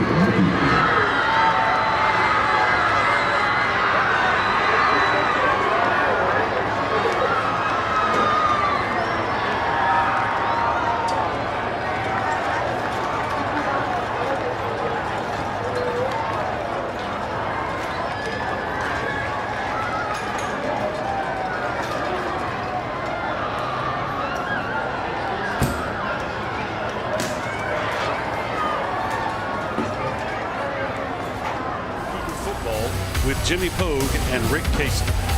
Welcome to the Cooper Cougar postgame show brought to you by Chicken Express. Visit Chicken Express for the best chicken tenders, fried chicken, livers, gizzard, and fish. Always served with wonderful sweet tea, rolls, and biscuits. Chicken Express, we appreciate your business more than we can express. Rick, a disappointing end for the Cougs tonight. They dropped this one 31-27. It was a ball game that San Jose Central seemed to have in their back pocket at the end of 3 quarters. Because at the end of 3, the score was 24-7 Bobcats. The Cougs mount a furious rally to take a lead at 27-24 with 3:41 left to play. And then the Bobcats answer with 54 seconds left to take the win 31-27. Yeah, I mean, praise to the Cougars for the fight, figuring out a way to win this game without Austin Cummings playing his normal role. Give Jaden Carrillo, Peyton Ewing, Zaylon Johnson, Xavier Alexander, give them all the credit. They played tremendous tonight.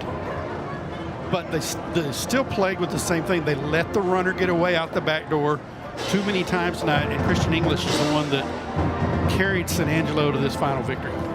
Well, and now that the Cougars have back-to-back games on the road, which actually might help a little bit because, your first 3 at home and you have lost your first 3. And so now you've got to go and try to win yourself a ball game at Lubbock and then try to get off on the winning foot in district play. Yeah, Cougars have got to put it together. You can't dwell on this one very long because next week on Friday, make note of this, the game kicks off at 4 o'clock. We'll be on the air at 3:30. Cougars go to Lubbock to take on Coronado in a game they should win, in a game they have to win to be rolling going into district play against Wichita Falls Memorial. Cougars have got to put it together quick. Hopefully, remain injury-free tonight. I think you found out tonight with Jaden Carrillo as the game went along. He can do the job if he needs to. One of the things you have to look at, too, you're looking at a really big school in San Angelo Central. Yeah. You're looking at a 6A team. You go toe-to-toe, but look at the number of players they have on the far side. Oh, yeah. And you look at the Cooper side, there's just not as many players. One of the things that you talk about is your ones can play with anybody. Yeah. But the twos, Central will run in. We saw them run in a whole new squad to run the Michigan plays. Yeah. And you don't have anyone you can counter with. No, you don't. I mean, you got two freshmen starting. You got 2 freshmen starting. Look along their sideline. They're from 20 to the 45. You got here Cooper, their whole squad from the 20 to the 40. Yeah. And it's just the way it is. Well, and I know the team's disappointed. I know the coaches are disappointed, but it's Aaron Rohn does as good a job as anybody is not allowing people to get too down on themselves. Mike, I wish I started to ask Mark Smith when he was up here at the press box earlier, is this a game, a rivalry they will continue to play with Central being a 6A and Cooper being a 5A Division II? That's a great question. Because really, what do they have to gain from playing us? Other than it's a great rivalry, it's not a long travel for either team. That's true. But, for a program-wise, if they win, they're supposed to win. If they lose, what happened? Yeah. And really, I think that had Cooper held on to the win at 27-24, I think the wheels might have come off the bus on the Central team. Yeah, I agree. Well, you've got some final numbers for us. Okay. Let me break those out here. Cougars finished the night with 23 first downs to 13 for Central. Cougars run the ball 43 times for 210 yards. Central runs it 28 times for 199 yards. Cougars are 15 of 21 passing, 1 interception for 211 yards. Central 10 of 23, no interceptions and 107 yards passing. So the Cougars run 64 plays tonight, gained 421 yards. Central runs 51 plays, gains 306. Central punted 3 times for a 23.3 yard average. Cougars punted 1 time for 36 yards. Penalties, that's a number tonight to really look at. Central penalized 3 times for 25 yards. Cooper 9 times for 65 yards. Time of possession, Cooper wins that one. They had the ball for 26 minutes and 59 seconds to 21:01 for Central. Cougars are 6 of 11 on 3rd down, 2 for 4 on 4th down. Central 6 of 13 on 3rd down, 1 of 2 on 4th down. Look at individual numbers. First of all, for the Cougars, Peyton Ewing, 22 carries for 139 yards and one touchdown. Major De Los Santos, 7 carries for 34 yards. Austin Cummins, 8 carries for 29 yards. Jaden Carrillo, 6 carries for 8 yards and 1 touchdown. Jaden Carrillo, 7 of 11 tonight, passing with 1 interception for 112 yards and 2 touchdowns. Austin Cummins, 8 of 10, no interceptions for 99 yards. Xavier Alexander catches 10 passes for 135 yards. Jaden Carrillo, 2 catches for 38 yards. Zaylon Johnson, 2 catches for 30 yards and 2 touchdowns. Tatum Bender, 1 catch for 8 yards. For the Bobcats, Christian English, 6 carries for 141 yards and 2 touchdowns. Elijah Allen, 16 carries for 46 yards. Darius Hewitt, 5 carries for 19 yards. And they had a team carry one time for -7. That would have been on the victory formation. Christian English, 10 of 23, no interceptions, 107 yards and 2 touchdowns. Jesse Smith had 4 catches for 16 yards. Jimmy Edwards had 3 for 50. Christian Lara, 1 for 21 and a touchdown. Gavin Johnson had 1 for 11. And Mason Van Sickle had 1 for 9 and a touchdown. And that's our numbers for this ballgame. Yeah, 31-27 our final, like you said. Next week, the Cougars have Lubbock Coronado. The game time is at 4 o'clock. It'll be a 3:30 kickoff. Rick, you and Al Pickett will have you're that not one. going. Yeah, I will miss one of the few times in my career.